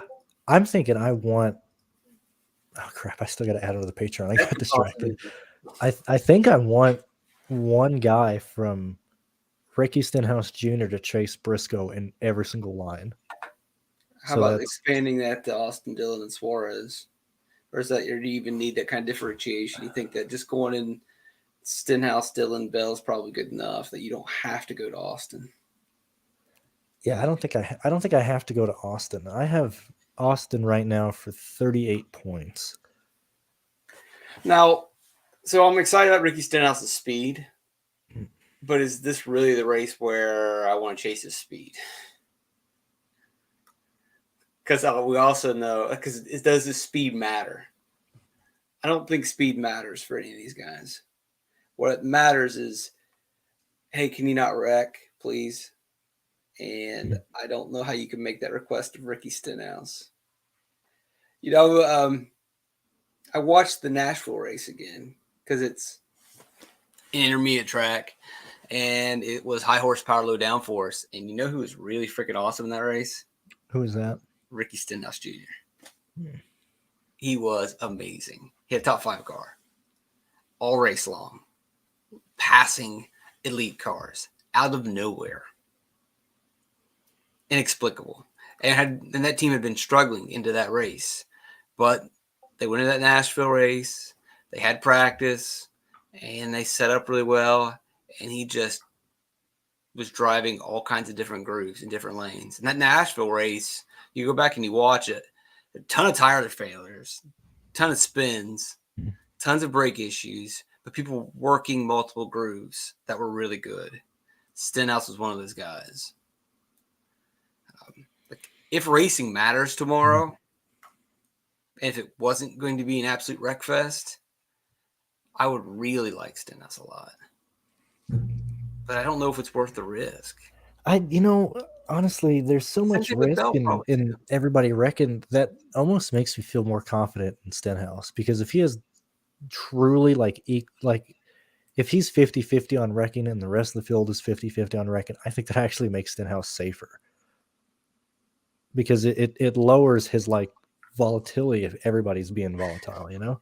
Yeah, or unless if his I mean, yeah, I get it. If like he's already maxed out, you can't wreck any more than he does, so it pulls everybody up to. Or you can say, well, if they've all increased their probability twofold, then so should he, which means it depends. I mean, obviously, I don't know how you can calculate that. He didn't wreck in practice. He didn't wreck in that Nashville race last year. He didn't blow a tire or have brake issues when everybody else was. I mean, if anybody is used to being loose and living on the edge, it's Stenhouse. I mean, maybe this package is going to suit him. Maybe this is the type of race, like maybe these dirt track guys have some sort of advantage. You think there's any validity to that? I think I would lean that way towards the guys, like if it went green, guys who have to save rubber and dirt track races have an advantage for sure. I think that's why I like Larson so much. I wonder what Stewart thinks about this race. I wish he was in the booth this weekend. Yeah. Other than him losing a bunch of money this weekend, I think he would be pretty excited about the racing. That's why I get sad when I think of him, even Junior, Jeff, certainly Jimmy, because Jimmy fell off a cliff. I don't think they passed their prime. I just think the package changed. They took all the horsepower away. Yeah. Somebody give Carl Edwards a call. This would be. I mean, that's why he got. I was like, this sucks. I'm not going to do that kind of racing. And he left, and he got out at the right time. Yeah, he did, and he complained about stages before they were here too. Yeah, he saw the writing on the wall. I don't know where he is. He just disappeared.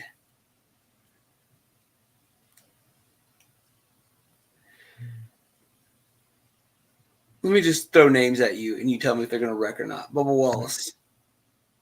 No. He's not going to wreck? I don't think, because he's already wrecked. When I went back to my video talking about like these drivers don't know. I'm going to keep a list of this. Like the slip, keep it. Let's go. I'm going to write these down. I told you Sam Mayer and Snyder would wreck at Daytona. They wrecked. Geez. I know. So stupid. This dumbest take in the world. You're right. I will give you credit. You said that Snyder would wreck. He should be dead. He really should be. The bigger thing I was worried is that Jordan Anderson car completely destroyed. And if anyone can't afford that, it's Jordan Anderson. But it seemed like today the car was fine. I gotta go back to the notes. I remember he had an issue late in the race, I believe. But I think it was just a wreck issue. It wasn't a mechanical failure. There's so many things that happened today. So many cars that were running really well, that were impressive, and then all of a sudden they weren't. Mm-hmm. Jeffrey Earnhardt went through like 17 different phases of being good and terrible and failures, ups and downs. Man, it was a lot to keep track of. Mm-hmm. And then they all wrecked the cars. And so all these teams that you think are on the, like that Parsons, well, there goes your Junior Motorsports car. Sweet. Yeah, awesome. Right. Good job, BJ. You're on the way up. And then that lasted one whole fucking race. Right? And Creed called him out. He's like, yeah, my brother-in-law decided to come on up the track. Oh, yeah. Called him his brother-in-law. Jeez. Yeah. That's weird. All right. Okay. So I was going to ask you if they're going to wreck or not. Okay. I don't think. Oh, so let me. This is where my brain is, because these drivers don't know where the slip angle is now. That's why we saw so many wrecks at Charlotte. Yeah, Brandon Brown said that. The freaking resin and the grinding does not help. Yeah. It's okay. There's so many variables. Let's add some more. What are they thinking? No, I mean, honestly, I'm not like trying to. What was their reasoning for doing that? I think it was to limit tire failure, to try and not have the tires get eaten up so quick early. Are they doing the PSI tricks like they used to? I'm just so happy they did it on the entire track versus leaving one lane with that stuff and one lane not. Yeah.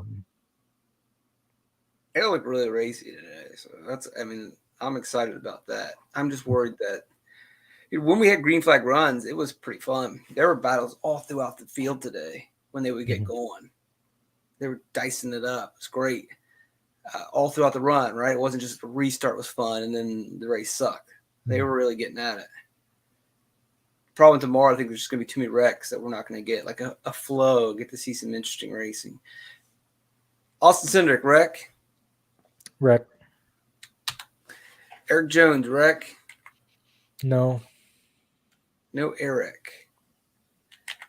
Kyle Busch, wreck. I don't think so. Doesn't even kiss the wall. I guess I know he's been talking a lot today, but I don't think he does anything stupid. Really don't. Okay, Denny Hamlin. I don't think he wrecks. Daniel Hemrick. I think he does. Emmerich. Brian Blaney. No. Joey Logano. No. He's torped a lot of cars lately. He's been wrecking. Did he wreck in practice? He spun in practice. Who's leasing the JJ Yaley? That's right. What is I don't know. It's Stuart Haas. That's who it is. They're using NBM. Yeah, what was it Stuart Haas that's doing that? I think they have a backup. They have one backup. Mm-hmm. This is all like so fucking weird, man. They have one backup that they're sharing, and I don't think did Kevin Harvick end up going to that backup? I don't think he did. I think he's running his car. So, and they are leasing the JJ Yaley car. Yeah. And Penske apparently must just have enough backups that Logano's car is good to go. He spun out in practice. Now, those spins that they were doing, that was just idiot moves of them trying to clip the apron to get max speed. Mm-hmm. And they're not going to do that in the race. I hope not. Well, what do you think about pit road? These pit crews were awful. We're going to have to deal with that all season. So throw that volatility in there. Gosh, they're going to be awful all season because it's the B team. It's not even, they won't let the A teams go down there. I guess that was embarrassing for like how slow the 18 was. It's almost like the smaller teams who just do Xfinity have an advantage now because they've just been doing it for so long. Yeah, because that like gone. Gregson losing like 10 positions on pit road, Bain losing positions on pit road. That's crazy. I've got the data. I can pull that up here in a second. I'll look at that and see. So no Chase Elliott. I'm going to say no. I thought you'd say yes. So far, and just going through the first 10, you should just play guys up front then. If you don't think these guys up the front are going to wreck, then are they going to just drop?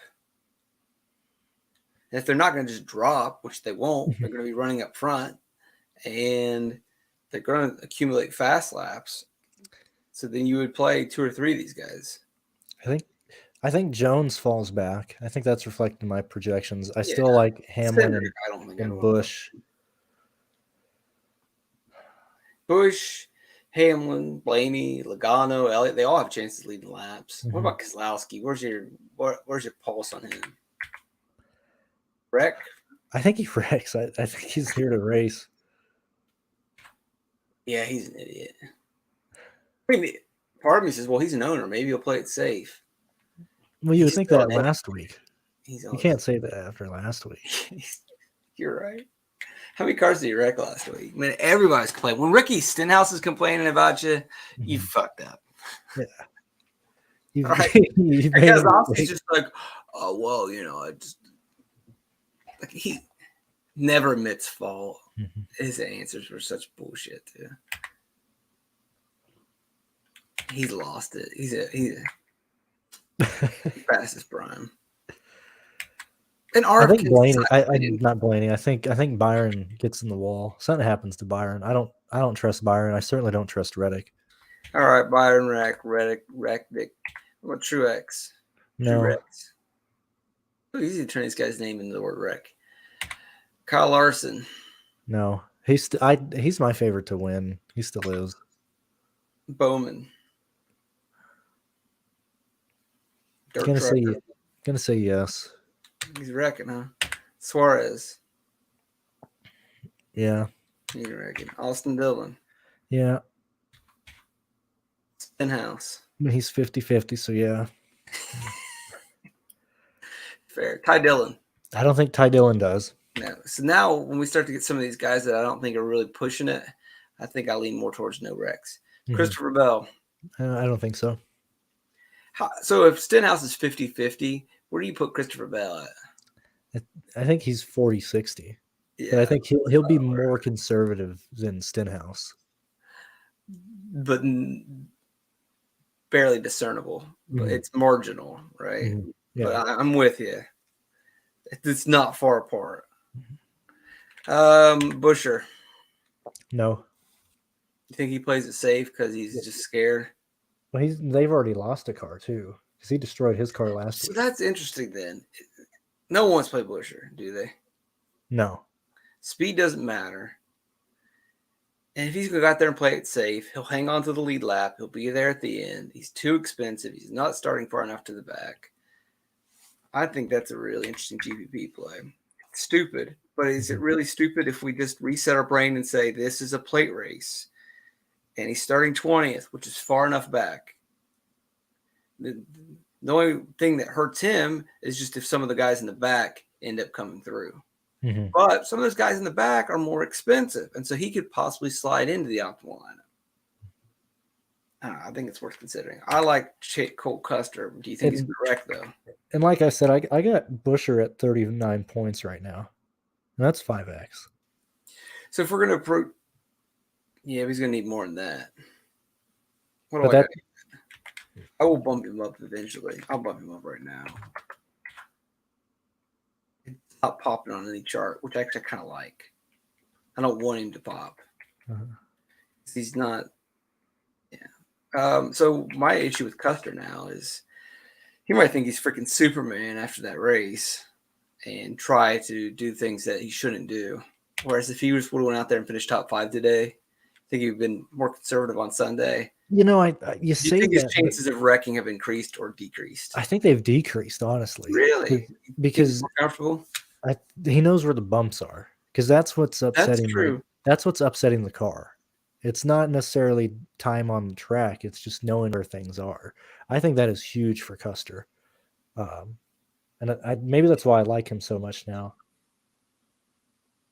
But I have him for 35 at the moment. That's a good point. I mean, those guys in the Cup Series only got 10 laps, 12 laps. That's really not hardly any at all. Custer went out and ran an entire race. Same thing with Hemrick. But I don't think I can trust Daniel Hemrick. I mean, you can't trust Daniel Hemrick anywhere. He's out there trying to wreck every lap today. Him and Brett Griffin, whatever you want to say about door bumper clear or whatever, but I think he is one of the worst spotters you could ever hire. Like, he has his drivers do the stupidest stuff. Like, you put him and Ross Chastain were the worst combination ever.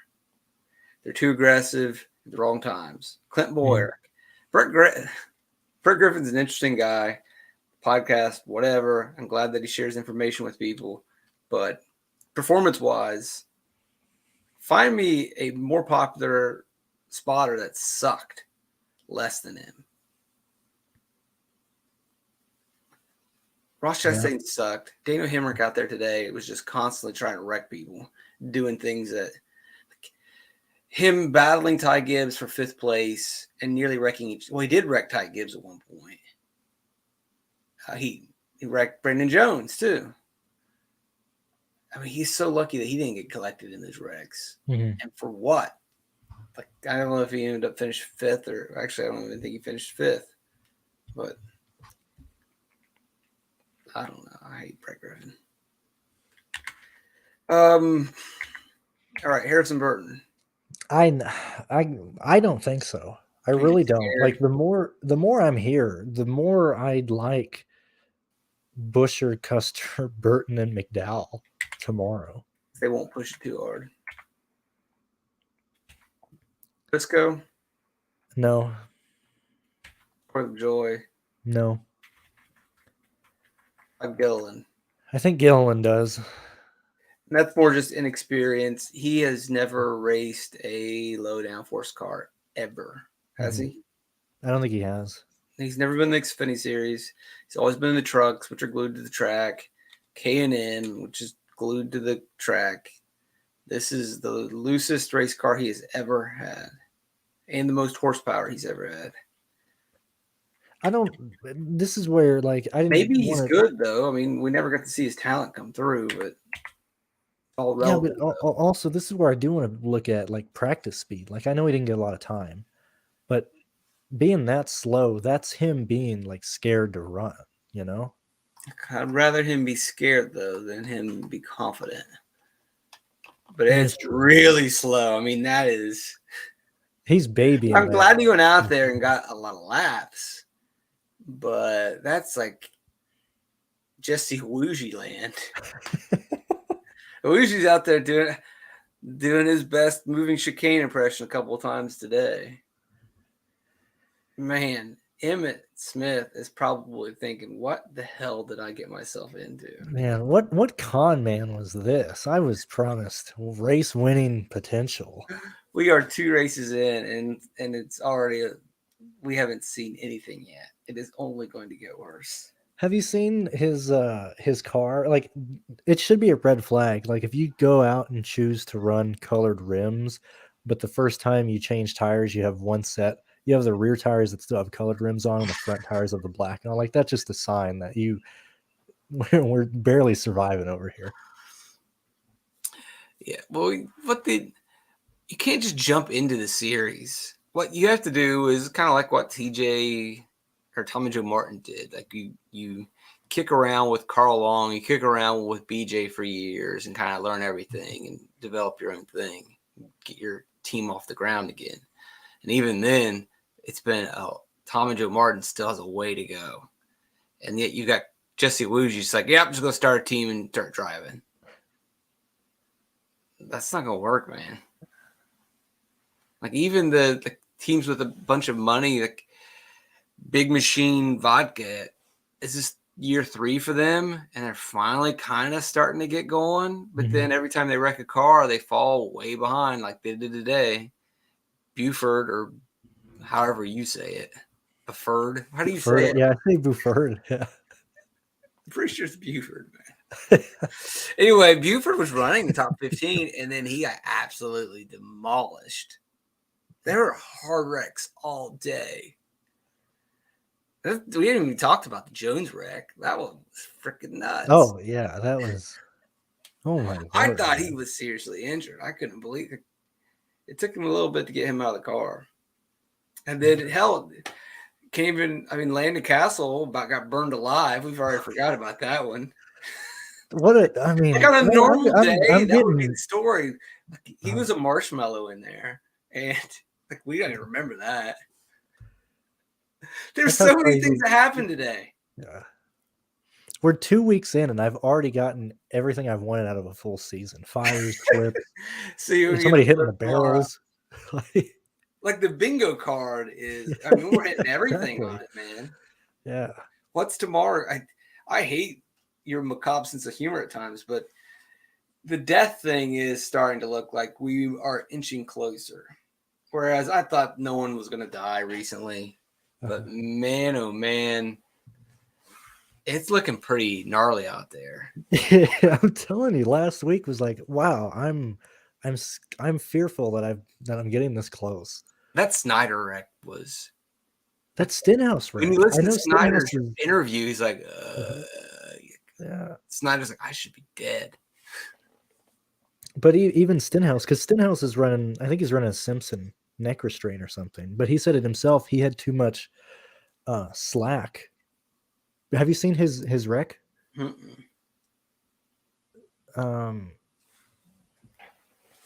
Was it like in car? Yeah. I'll find it for you real quick. Jeez. I talked about it on my little rant, but I don't think you watched. Let me find this here. I didn't watch the rant video. I watched part of it, but I just went to picks, man. Just give me People the like picks. it, man. I give people what they Oh, like. I know. Well, there's a niche audience that actually likes information and education, and then there's a large audience that just wants the damn picks. And I mean, all you do is slap a little picks word on it, and people will click the hell out of that damn thing. All right, here we go. I found the. Here, I'll put it on the screen for you. If I can.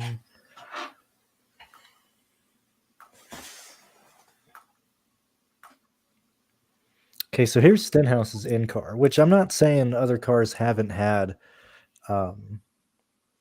wrecks this bad, but look how far Stenhouse's neck flies forward here. No, Like that's not good.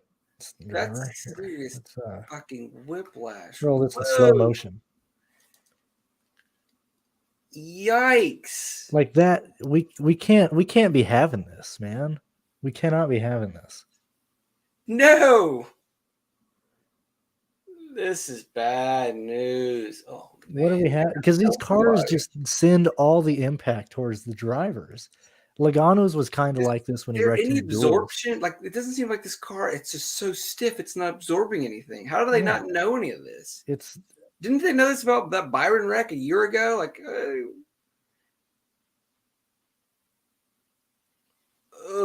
we can't. I don't know what to say. Like, we can't have these anymore. We can't have this. This is week 1.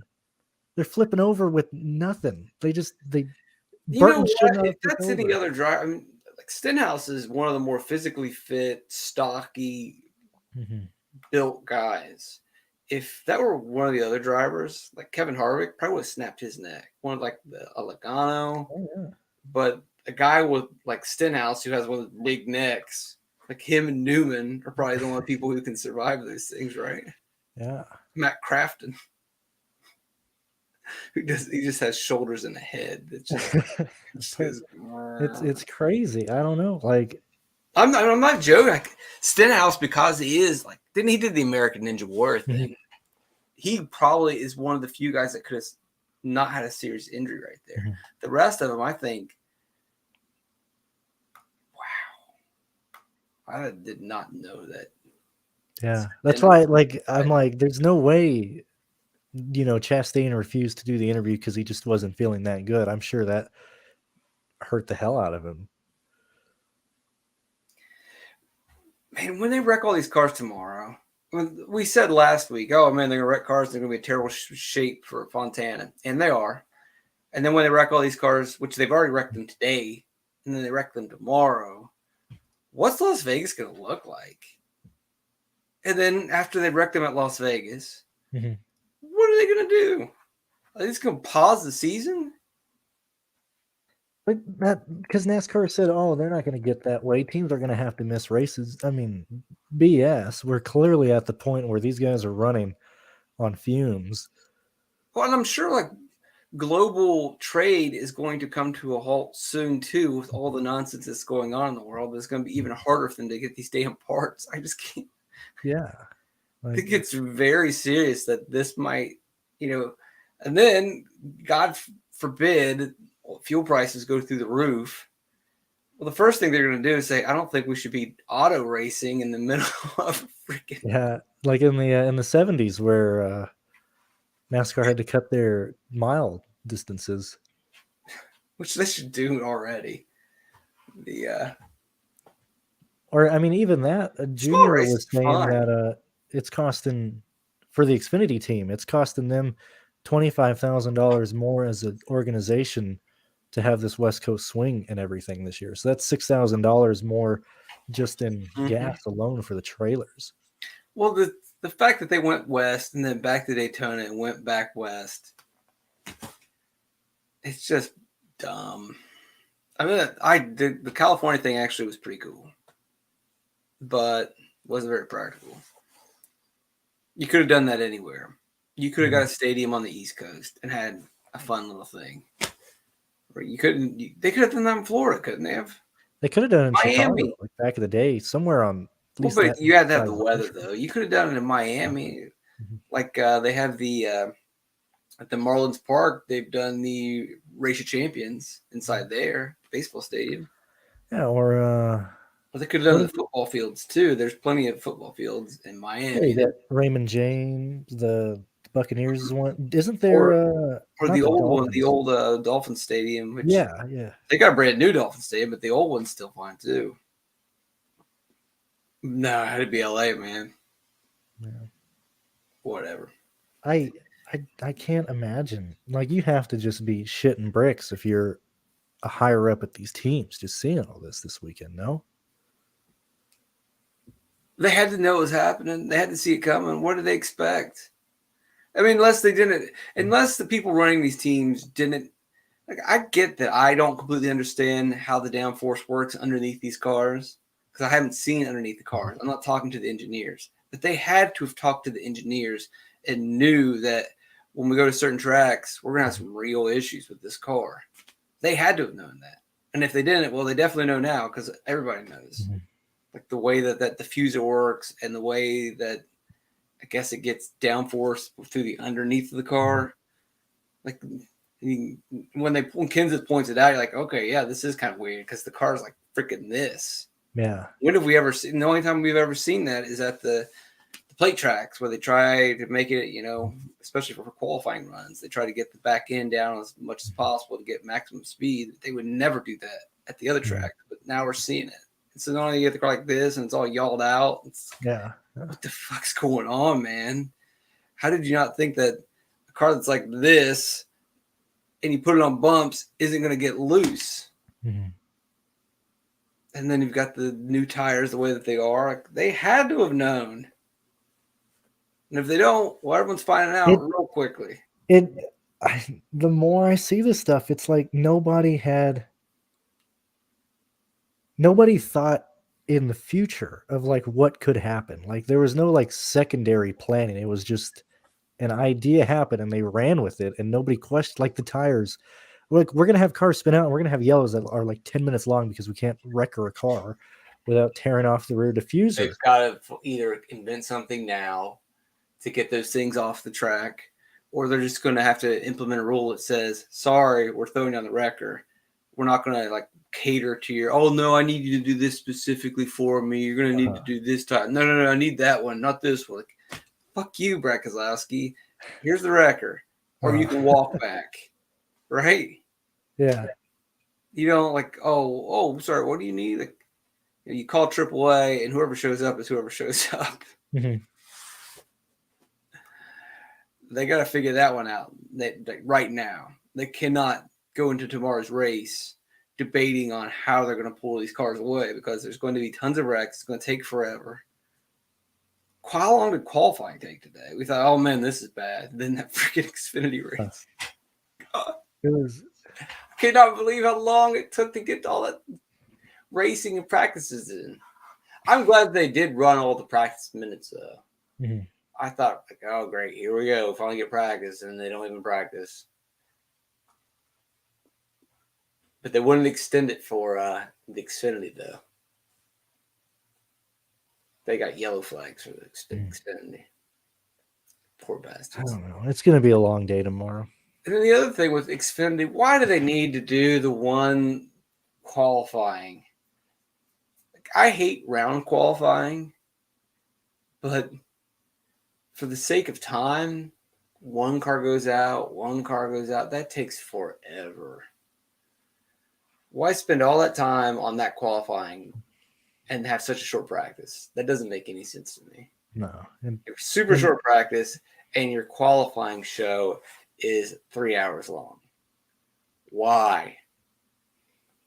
Dumb. Oh, yeah, let's try to get these wrecks. You got Gillen wrecking. Yep. Cody Ware. No. I don't have any of the bag. I don't think these guys are going to race. So I don't have these guys wrecking. Yeah, I like this guys a lot. People will play one of them for sure in lineups. It may not be as popular as they need to be or could be, but people will punt for sure. Will people double punt? I'd say no. No one's that crazy. I don't know if it works tomorrow. You don't think there's going to be that many wrecks? It's not that there's going to be that many wrecks, but they're not starting dead last. So they lose, like default, How 5 far place forward can they differential get? points. So even if the wrecks are bad and they finish 19th, I don't think they get there. So You're right. I'm not going to play them. I don't think I play these guys tomorrow. How could they work then? So if there's Maybe. a bunch of wrecks, the wrecks would have to take out the guys in the back 5. Mm-hmm. If the wrecks don't take out all the guys in the back, then these guys probably don't. Maybe. How do they work? Well, I guess what you need is the way that they would work is you need expensive drivers to have big days. Well, unfortunately, these guys in the back are not expensive.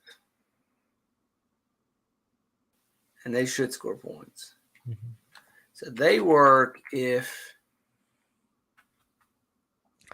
you need. I think they work more if you need to pay up for like all the place differential plays or the expensive guys, and then maybe like Ware would work his way in. But in terms of a race allowing 2 of them to get in, I don't see it working. Yeah, you're right. The only thing I could see happening is you need Busch and Larson pretty much to control the race and not wreck. And you need quite a few wrecks too, though, for these guys to make it through and to move forward to score points. And that's a lot of ifs, isn't it? Yeah. And that's just it for one. Just to get Cody Ware, let's say it's just Cody Ware in the optimal lineup. Well, you need like a reason to need to save that money, and that would have to be Larson and Busch. And then you need a bunch of wrecks to get him to score enough points so that he outperforms anyone kind of close to his price range. That's a lot of ifs. But I don't think you need to, you're probably right. You don't need to go that far. It seemed pretty safe, though.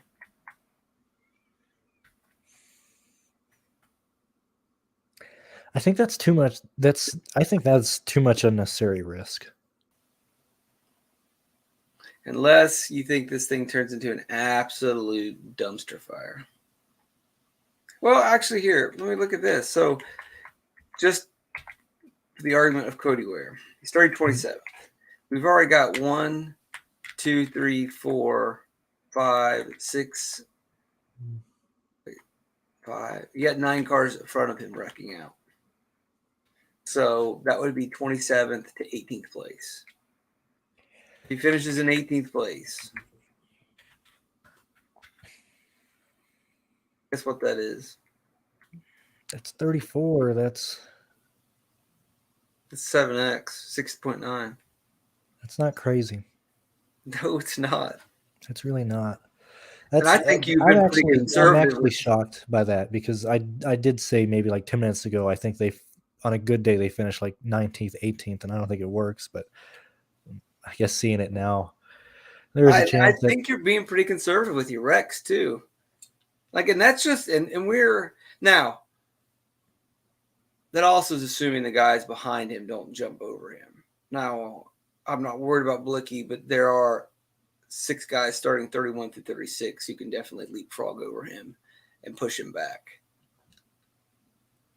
They can wreck too.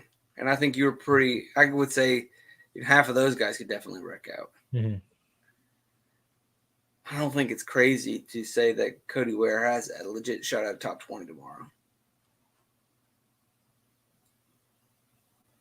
I mean, we definitely think Corey LaJoie can get a top 20, but that's not quite enough. He could probably get 18th tomorrow. That's 6.3. That's probably not enough either. Who'd you rather play, Corey LaJoie or Cody Ware?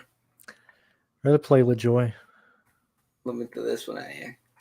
Corey LaJoie, Cody Ware, or BJ McLeod? Still Corey.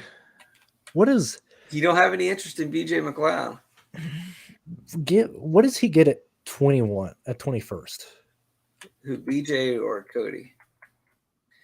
Cody at 21st gets you 5.5. That's not going to get it done.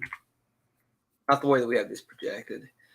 Now, a 5.5 from Cody Ware on a normal day where we have 2 or 3 hogs that are very expensive, you would love that.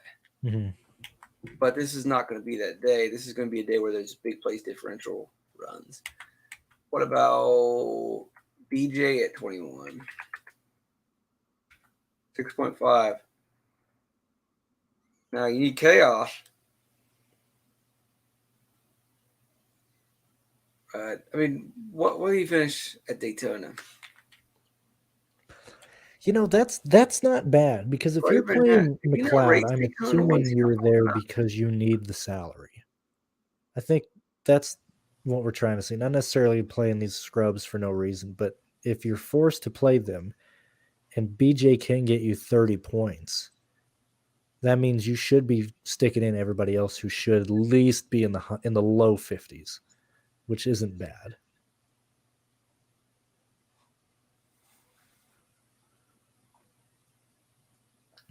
Why is his Daytona results not pulling up on my thing?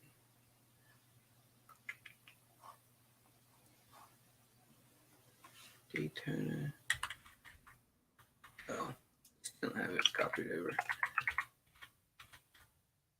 Yeah, well, BJ finished 27th last week, though. So, but you think there'll be more wrecks this week than there was last week? I'm honestly leaning towards I think there might be more DNFs this week than last. I think so too. Man, if I really think that there's more racing, you know. Like last week there really wasn't any. You can't just go out there and stay in your lane. And it's not so many. It's not so much the volume of wrecks at plate races. It's just that when a wreck happens, it takes a bunch of people with it. Whereas I think there'd be more wreck frequency, but less people go out and wreck.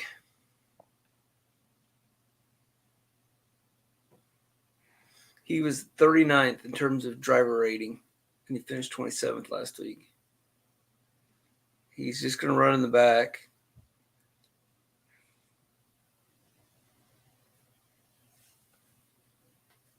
I mean, he only turned 1 lap in practice. I don't want to mess with him. You know he's just trying to save that car. Mm. He may be the safest driver out there trying to protect it. And again, who knows if his car can even do anything. Well,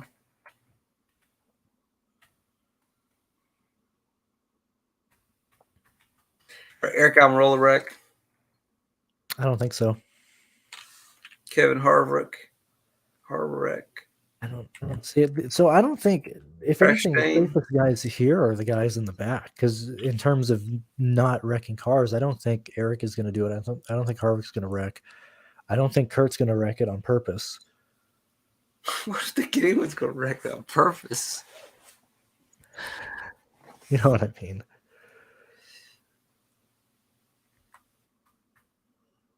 Kurt doing practice. He's fine. What do you think Chastain does? He wrecks. That's what he does. He doesn't know anything else. Do you think he can not wreck? Same thing with Bubba. He's so similar. It's so easy to make a mistake, right? And he was even explaining that the problem, like when these interviews, when these guys talk about like, well, we don't have the side force, and they're complaining, those are the guys that worry me because they don't know what the fuck they're doing. Mm-hmm. And that's more scary to me than Roster and the other guys that might be too aggressive, or the guys are taking it easy. The guys that like complaining about the car's just getting loose. Of course it is. You knew it was going to get loose. You know what's happening. It's not like this is new news. Yeah. If they took all the downforce out of the car, yeah, we got it. We know that. Don't you? You should know that. Well, we're not getting the downforce that we were getting before, the side force. Okay, yeah, you knew that. It's great. Don't wreck. Yeah. It's just I don't understand that. That's why I think Bubba will wreck. He just can go out there and now maybe he gets lucky and just does a spin. It's gonna be the John. If only John Hunter Nemechek was in this race, he'd be doing that spin out that he would do every 5 seconds, staying on the lead lap. Oh man. So I ran into this issue when I first started this stream earlier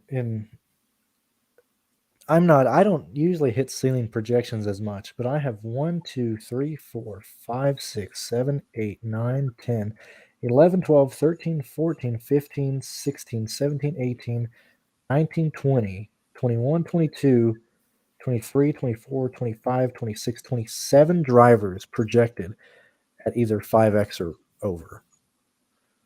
That was the issue that I ran in when I first did the projections earlier today, and I was like, I don't like this because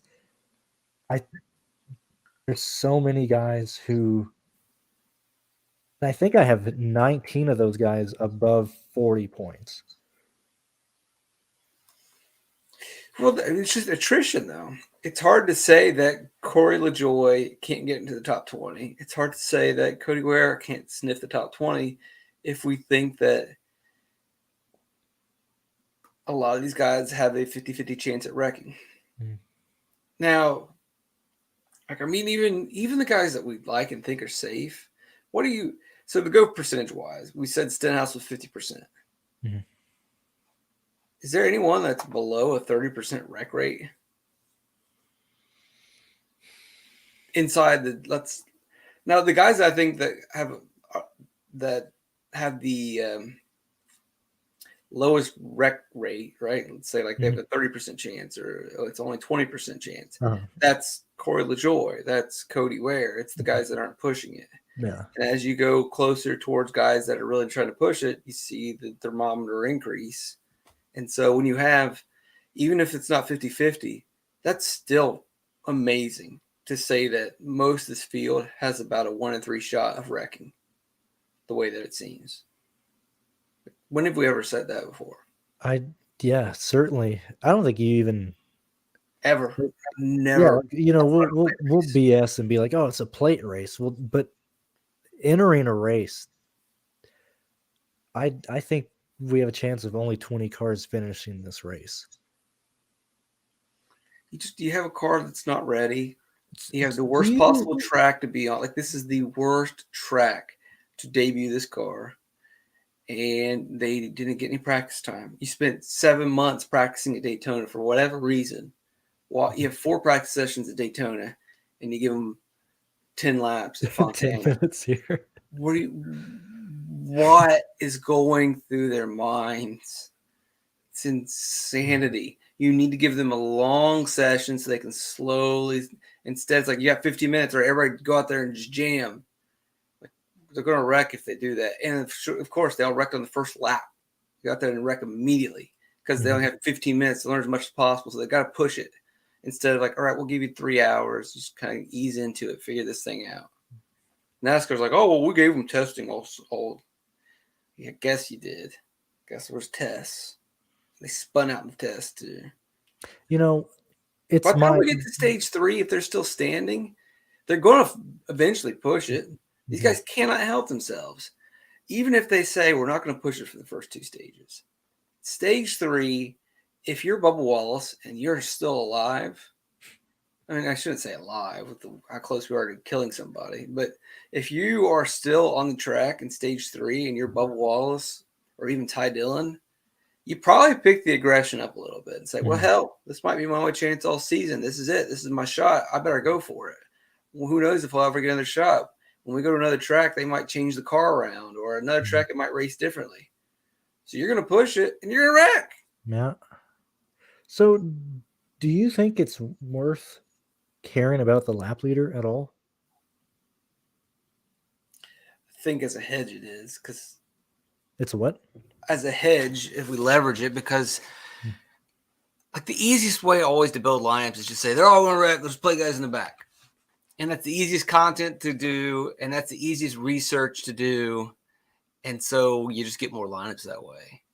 And it's always like this. It's really hard to decide who's going to lead the most laps. And people don't want to struggle. It's like you mentioned it earlier. You had a hard time projecting the hogs. And you got to go through a bunch of what ifs, and you don't feel comfortable because you're taking some big guesses. So I kind of like trying to get a lap leader because no one else is going to do that. So I like really trying to get 2 lap leaders because people don't want to do one. They will because they have to. They definitely don't want to do 2. I know they sure as hell don't want to try to pick 3, even though there's a possibility that you can get a third guy either leading laps or just running fast laps kind of up towards the front. I haven't looked at the data today, but I mean, at Fontana, running in that top 5, you don't necessarily have to be the car up front. And we can get all kinds of different tire strategies too. People staying out. Oh, yeah. Like we saw today. Man, I don't know what I would do tomorrow. Like, say it's towards the end of a stage. Do you go get tires are a big deal? Or you say, I don't want to go back into traffic. I guess you just get tires every time with the way these cars are. Yeah. But if that's the case, if everyone else is getting tires, like, fuck, I'm going to stay out. Or if you're chewing up tires left and right, maybe you're like, I don't know, I can't pit this time. We got to start saving some of these tires. Oh my God. I don't know if we'll get that bad, but can you imagine if we're in a situation where we're getting low on sets of tires? Well, there was what, 6 today, 6 laps into a run, there's a second fall off. It's pretty huge. If we go 10, 15 lap runs and get cautions, they're going to pit for tires, aren't they? Yeah, let me see if I can find how many sets of tires I have. I mean, why not prepare for that Armageddon as well? If everything else is going to go wrong, why not running out of tires as well? I can't remember the last time that the Cup Series ran out of tires, but it happened at least once in recent memory. I think it was Indy when they kept blowing tires. Not 07, but like I think 2018 or something.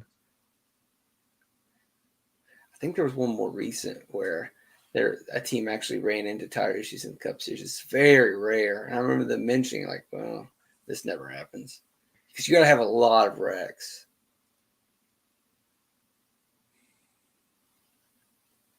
Who knows?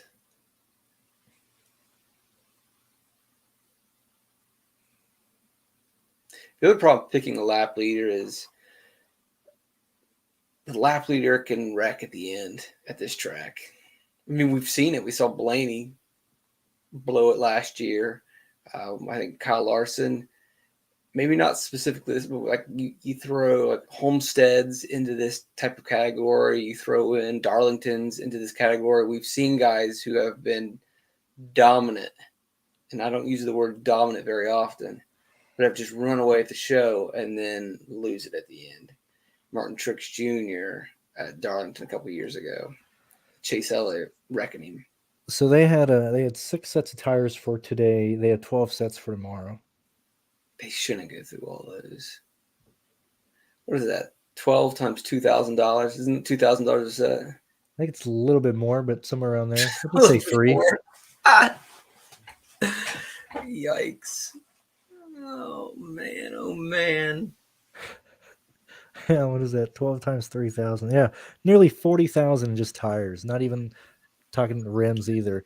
That's why it's F1. Like this is just I can't. It's too much. Too much money. I don't know how these teams are affording it. I thought they were cutting costs. I thought this was going to be saving money. You know, so much for getting another OEM. Like if you were trying to lure someone into the sport and attract someone, yeah, there's just no way an owner's like, oh, yeah, that looks like a wise investment. Are you kidding me? You're lighting money on fire. These first 2 weeks have been –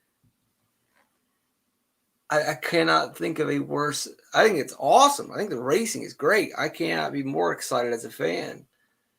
But as a business person, if you were associated with this, what the hell are we doing? We can't keep this up. Well, then people are surprised, like when, M&M's is leaving the sport. All the big sponsors that would support a whole season, like, no wonder they're leaving. This is the time now to buy in. But the sponsors are getting, like, it's turning into like AM radio sponsors. If you're listening to, which I don't think I've listened to AM radio in a while, but if you did in the past, it was like this. You're listening to big time shows, ESPN radio shows, and like, who's sponsoring this? It's not even a real company. And so now, like, NASCAR's lowering their standards. What Jimmy Johnson's not going to get everybody to start doing CBD. Well, if Jimmy does it, it must be okay. What in the world are we living in? Where all of a sudden, if Jimmy Johnson does something, it's completely appropriate now. Well, I mean, regardless of what your view is on any substance, the fact that, well, if Jimmy Johnson does it, it's all right. Like, what is wrong with us? Like, why is that even a conversation? How was the media able to run with that and to frame it that way? He won 7 championships. That doesn't mean he knows anything about anything. It just means that he won races. It doesn't mean he's a good guy. It doesn't mean he is like a superior moral human being that understands science or anything. But man, he wins some races. For whatever reason, Jimmy Johnson's a saint. I don't get it. I don't get it at all.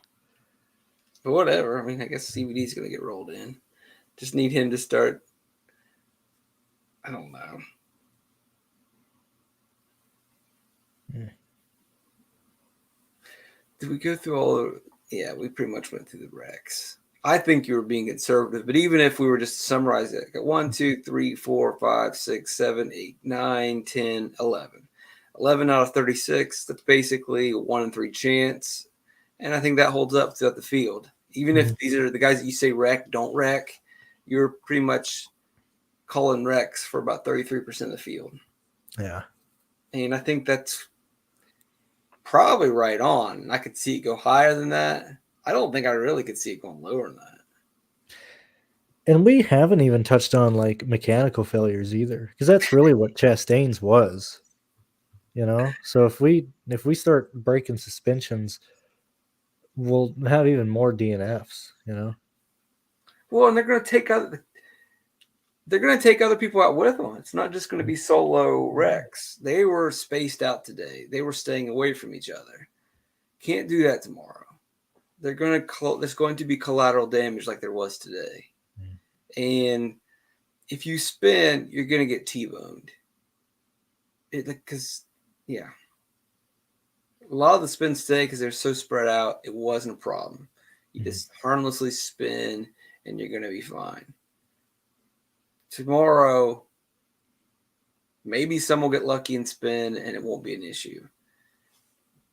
But if there are 3 spins, one of those is getting collected. I think we have a wreck on a restart too. That's what I'd lean towards. So, especially, I could see them trying to play it safe in stage 1 and stage 2. They won't. And even if they do, you got mechanical failures, you just got spins, you got issues. Stage 3, if they make it that far, I don't think they're going to just keep playing it safe. They're going to push. I know they got to save the car, but that was the case at Daytona, and they wrecked right there. Oh, we got to save our car, and they wrecked them. Mm-hmm. Well, we got to take it easy because we got to make sure this thing, and then they wrecked them. And they came into Fontana. We got to take it easy on these cars. We don't want to damage them. And they're even saying in the Xfinity series, this is what the car we got to use. We got to make sure we take it. Like Sheldon Creed, I got to make sure. Sheldon Creed hit the wall 30 times. He wrecked. I think he's involved in 5 wrecks. Well, Jones. Frank Jones is involved in just wreck after wreck. And he comes out, he's like, I got to just have a sloppy race. I got to clean some things up. You think? Yeah, he didn't execute. I can't believe he got back up to the front. Man, as soon as he got back to the front, wreck. I can't believe Brandon Brown drove back missing the whole right front of his car. He's got a giant hole. I was like, I how thought is he this was kid? done. How is he staying? When you told me, like, oh, dude, no, he got serious damage. I was like, oh, what? And then, yeah, there he is in the top 10. Yeah, it's a huge hole. He doesn't even have any It's downforce. like a zombie race. These guys just kept coming back from the dead. Like, wait, I thought you were 2 laps down. I don't know how Austin Hill did end up finishing the top 10 after that debacle. Did he eventually get taken out? I think he did. Remember. Something happened. I don't know. I mean, his car was like on fire at one point. He was filled with smoke. Man, this has been one hell of a weekend. Jesus, Sunday. I can't remember a weekend where I'm like, not like mentally drained or where I want to quit, but I'm tired like from everything this quick, and we're on day one. I gotta get out of here. This is too much. Yeah. It's fucking midnight, man. All right, I'm gonna go to bed. I'm gonna work on the sheet and go ahead. Good luck, everybody, tomorrow. My parting words will be play guys. Play guys in the back. If you want to differentiate, if you really want to get cute, I would try to get 3 lap leaders or 3 hogs because no one's going to want to do that. And if they're good enough to lead a bunch of laps, then they're good enough to not wreck. So that there might be some correlation there or make some sense, right? Yeah. And no one's going to do that. Do you want to try and do a live show early tomorrow for you to make it or no? I'm live at 11. I gotta go to work at 11. If we go before that, that's probably too early for people though. I can do that. I don't care. So like 10 a.m. maybe. Yeah, we could do 10. Yeah. All right. 10 a.m. So yeah, 11 Eastern then. That's 10 Eastern. 10 Eastern. Okay, that's fine. Eastern. So that would be 9 for you. So that might be too early for most people. You know, a lot of people rewatch it. That's fine. I think We'll do. I mean, you can stay on as late as you want. I gotta go work at 11. So all right, cool. Well, as soon as it's over, I'll set up for 10 Eastern then. So we'll do that. All right, 10 Eastern, and we'll see you guys tomorrow. Some more terrible analysis. Yeah, I'm really excited. I haven't been this excited about NASCAR in a long time. It's pretty awesome. I'm telling you, I finally feel alive. So I enjoy racing again. This is amazing. Because it's racing. It's back in their hands. They're loose race cars. This is what it's supposed to be. Yeah. And we need to enjoy it while it lasts because they're probably going to take this away from us. They're probably going to say, no, we can't do this. Yeah, they're gonna take away our tackling and make everybody play flag football and wrap everybody in bubble wrap again and take away the fun racing. Well, when someone dies, I'm not going to be able to, I won't be able to blame them. So probably not because that's where we're headed. So we better enjoy it. Yeah. All right. See you guys. All right. Yeah. Have a good night. And I think I'll be on for another 10 minutes, guys. I got to upload this to Patreon, but that's that. I think I'm going to enter more lines tomorrow. Oh, I got 2. What is it? It's a $15 contest.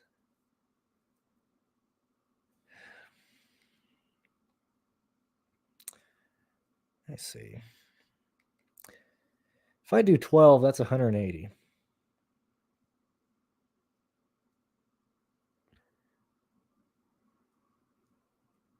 That'd be 228 in total. For 12 in the 15 and 12 in the 4.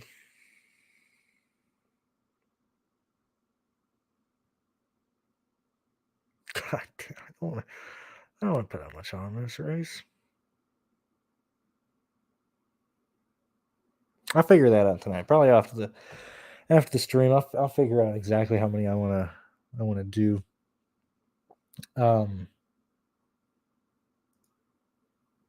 Let me upload this stuff to Patreon real quick. We'll get all this finished, and then I'll probably call it a night and finish my lines in the morning or throughout the night. But that's really about it. I do want to say thank you for everybody who tuned in. We still got 46 people here listening. That's crazy to me. That's insane. That's crazy. I would have never imagined that when I first started years ago. I would have been happy with 46 views on a video, much less 46 viewers on a live show that while I think it has offered DFS advice, I'm not necessarily sure how much it is. So thank you so much for being here, despite the fact that this is not a picks video at all.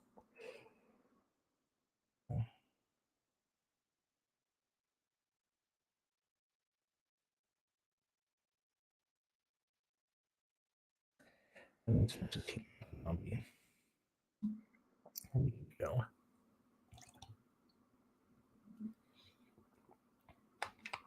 I do have 5 lines on FanDuel tomorrow. That'll be specifically place differential plays on FanDuel. I don't see a reason to chase after really any lap leader there.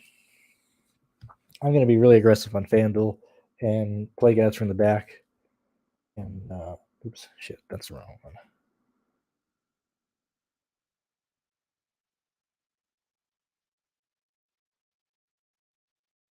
Let's see.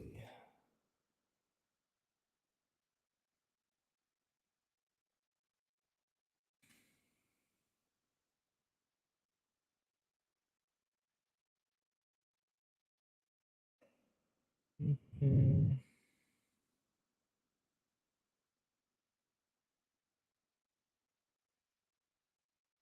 Yeah, it looks like it's going to be an early morning for me and not to do a live show at 9 o'clock my time. That means I got to at least get up at 8 o'clock, maybe 7:30 to be awake. I did that when last year, and we were doing live shows with Pierce and stuff. We would have them almost at that same time, and less money.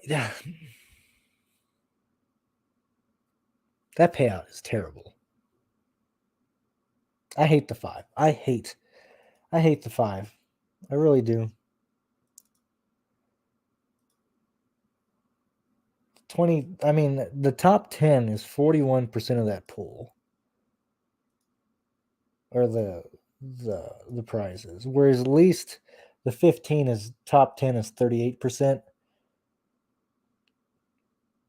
Last week is a great example. Like the Millionaire Maker, I entered 12 lines in that. That bitch was expensive. That was $25 an entry. That was like $225. No, 300. I had 300 last week. And I had 8 lineups cash. Just in that one, made a profit. And cashed in the 4s. But those 8 were enough to pretty much cover the entry fees. So when it comes to the 15, this could be me being cocky, but I know I can min cash. That's not the goal, but I know I'm good enough to min cash with some lines. So usually I can make up the entry fee on min cashing alone. As lame as that sounds, that's why I don't really fuck around with the $5 one. And I will say, 2020, I tied. I won. I won the big GPP. I tied with however many friends, and it went from 100,000 the first to what I think it was 1,800 between everybody there. So the last time Auto Club ran, I played the optimal line, or I played the winning lineup in it.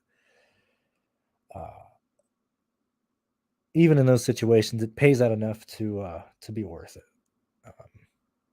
Entering that. I got distracted again. I keep getting distracted. Let's see. So that's the FanDuel pool. DraftKings. We'll use these here. God damn. It's crazy, man. This race is nuts. There's so many guys in play. Oh my god.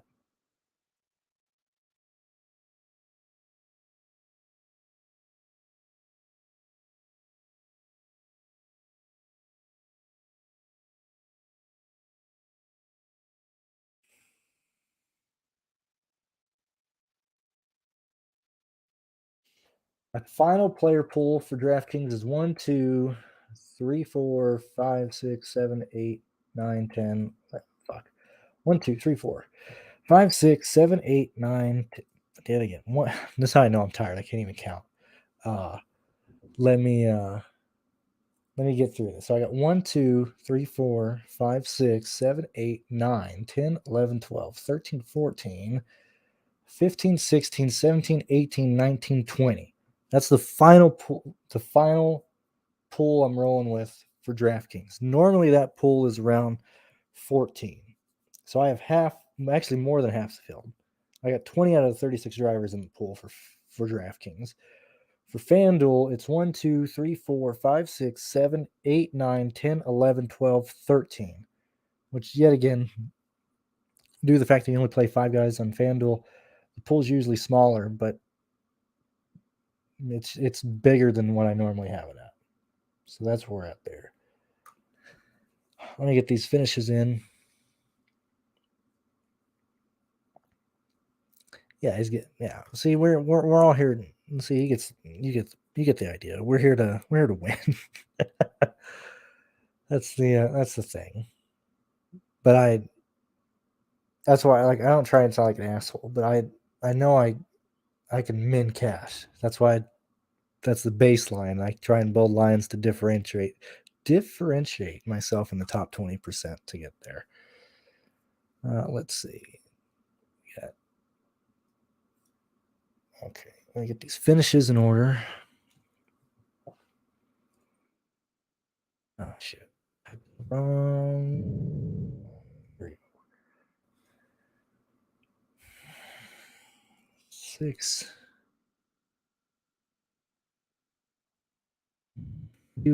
I still think Eric Jones is the worst play there. This is actually very similar to last week. I got a lot of similar things. Let's see. Logano, 11. Elliott. Wait a minute. And that's how I know I'm tired. I'm just copying numbers over and I'm messing up. So probably wait to build lines tomorrow when I'm more awake. I'll get this out. Yeah, thank you guys for being here. I think this gives you a good idea. I know it's me taking a while, and we were bullshitting about music, and then Pierce came and we talked here and there. But this video has been going on for, let's see, live stream's been going on for nearly 3 hours. 43 of you guys are still here, but this is usually how long it takes to do this stuff, or at least my projections, and get everything done. I try and get as much done before qualifying, so I can just take about an hour to get projections done, but it's usually about 3 hours or something, just projecting stuff and looking through things. Then you build lines, and that's another hour and a half, and it's fucking a lot of work here. I assume you just tuned in, Matthew. I assume you just tuned in. We're expecting crashes. We're expecting a lot of yellows tomorrow.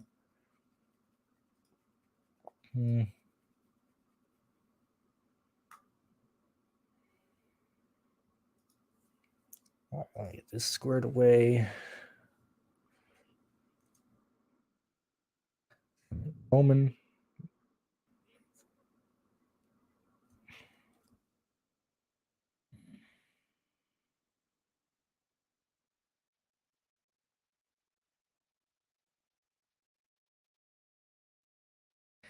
If you guys like this and you haven't joined the Patreon, it's much more than just our sheets and projections, which you do get by supporting us. But if you'd like, that Pierce and I kind of stayed here just talking tonight, looking through stuff, feel free to join the Patreon. Support us, support me, support him. You can join that on the 1st of March. You can join right now, but I'll charge you on the 1st. Yeah, we would love to have your support and everything so we can keep doing this. And Pierce said it himself. He hasn't been this excited in a long time. What is going on? Eagles, what is going on with you and Patreon? Or you in Discord? I got you fucking logged in over here. I don't know what's going on. You're in here. Maybe Reese. I don't even know if you're in here.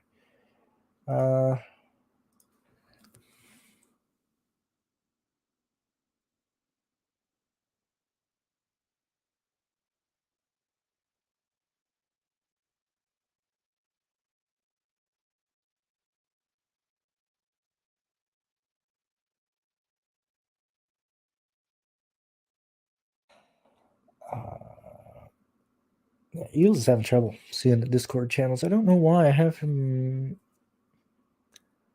with permission.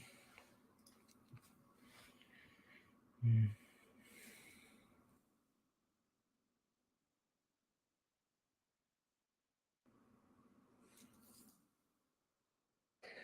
this is a fucking long day, man. Man, if you're new to covering NASCAR, this was baptism by fire today. 1, 2, 3, 4, 5. 1, 2, 3, 4, 5, 6, 7, 8, 9. Yeah, because even Phil from Awesemo was like, "Fuck, this is my deal here. He's gonna have to shift parties around." And I'm like, "Fuck yeah, you do. When you're covering these idiots who can't drive in these series, you gotta fucking put everything aside." That stuff.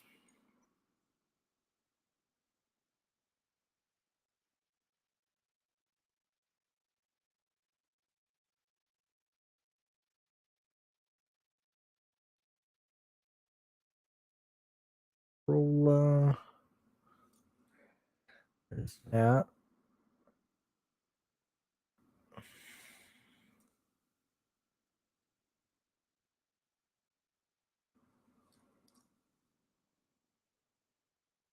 Wallace. That. Almost done here. I'm almost done uploading, or I'm almost done making this to upload to Patreon, and we'll be all good to go, and I can fucking go to sleep. Let's see. That is 2021. Kurt Busch.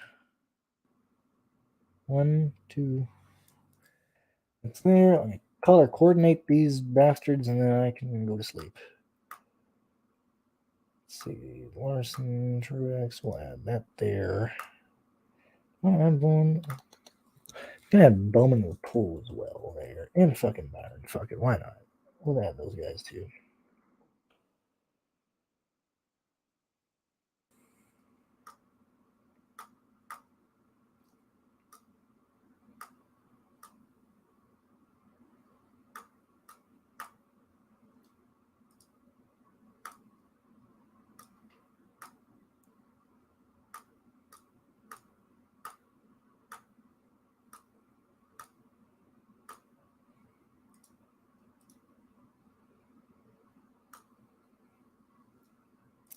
And Byron. And we're done there.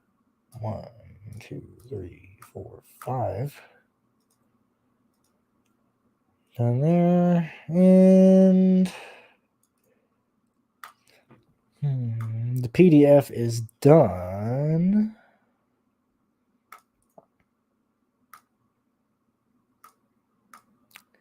Actually, move that back over here so I'm not snapping my neck.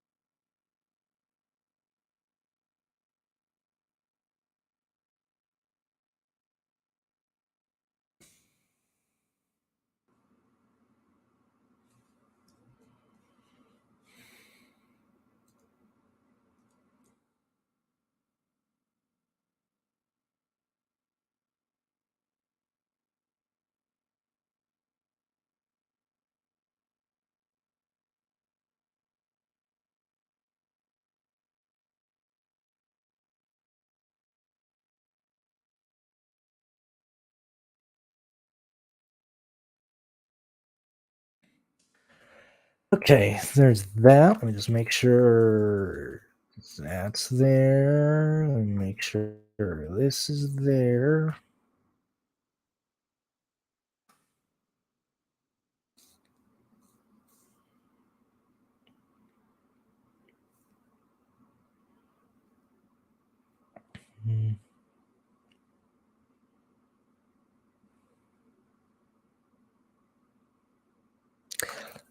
Joey, I would agree with that, but everybody, these drivers are a bunch of morons. Xfinity should have been the same thing. You know, we talked about that for hours. Xfinity, they have to run, or they get penalized. They have to run the exact same car they ran today at Auto Club, and we destroyed half the field. That's just how I think it goes. And I am very happy that you joined the videos. I'm glad that you enjoyed the little live show. This ain't typically how our live shows go. This is just kind of me bullshitting and working and trying to get ad revenue while I do that. But I do appreciate you coming by and watching and hanging out, and hopefully it was entertaining. And hopefully we can get you back for more videos. Is the main plan. So let's see. I got those guys there.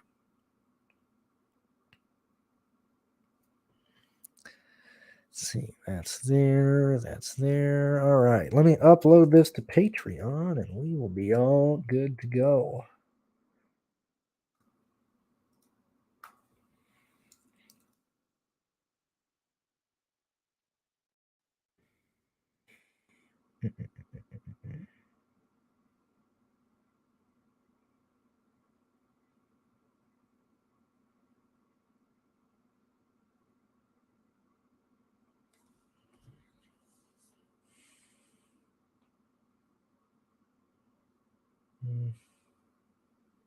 Anyway, I just keep getting stuff in them.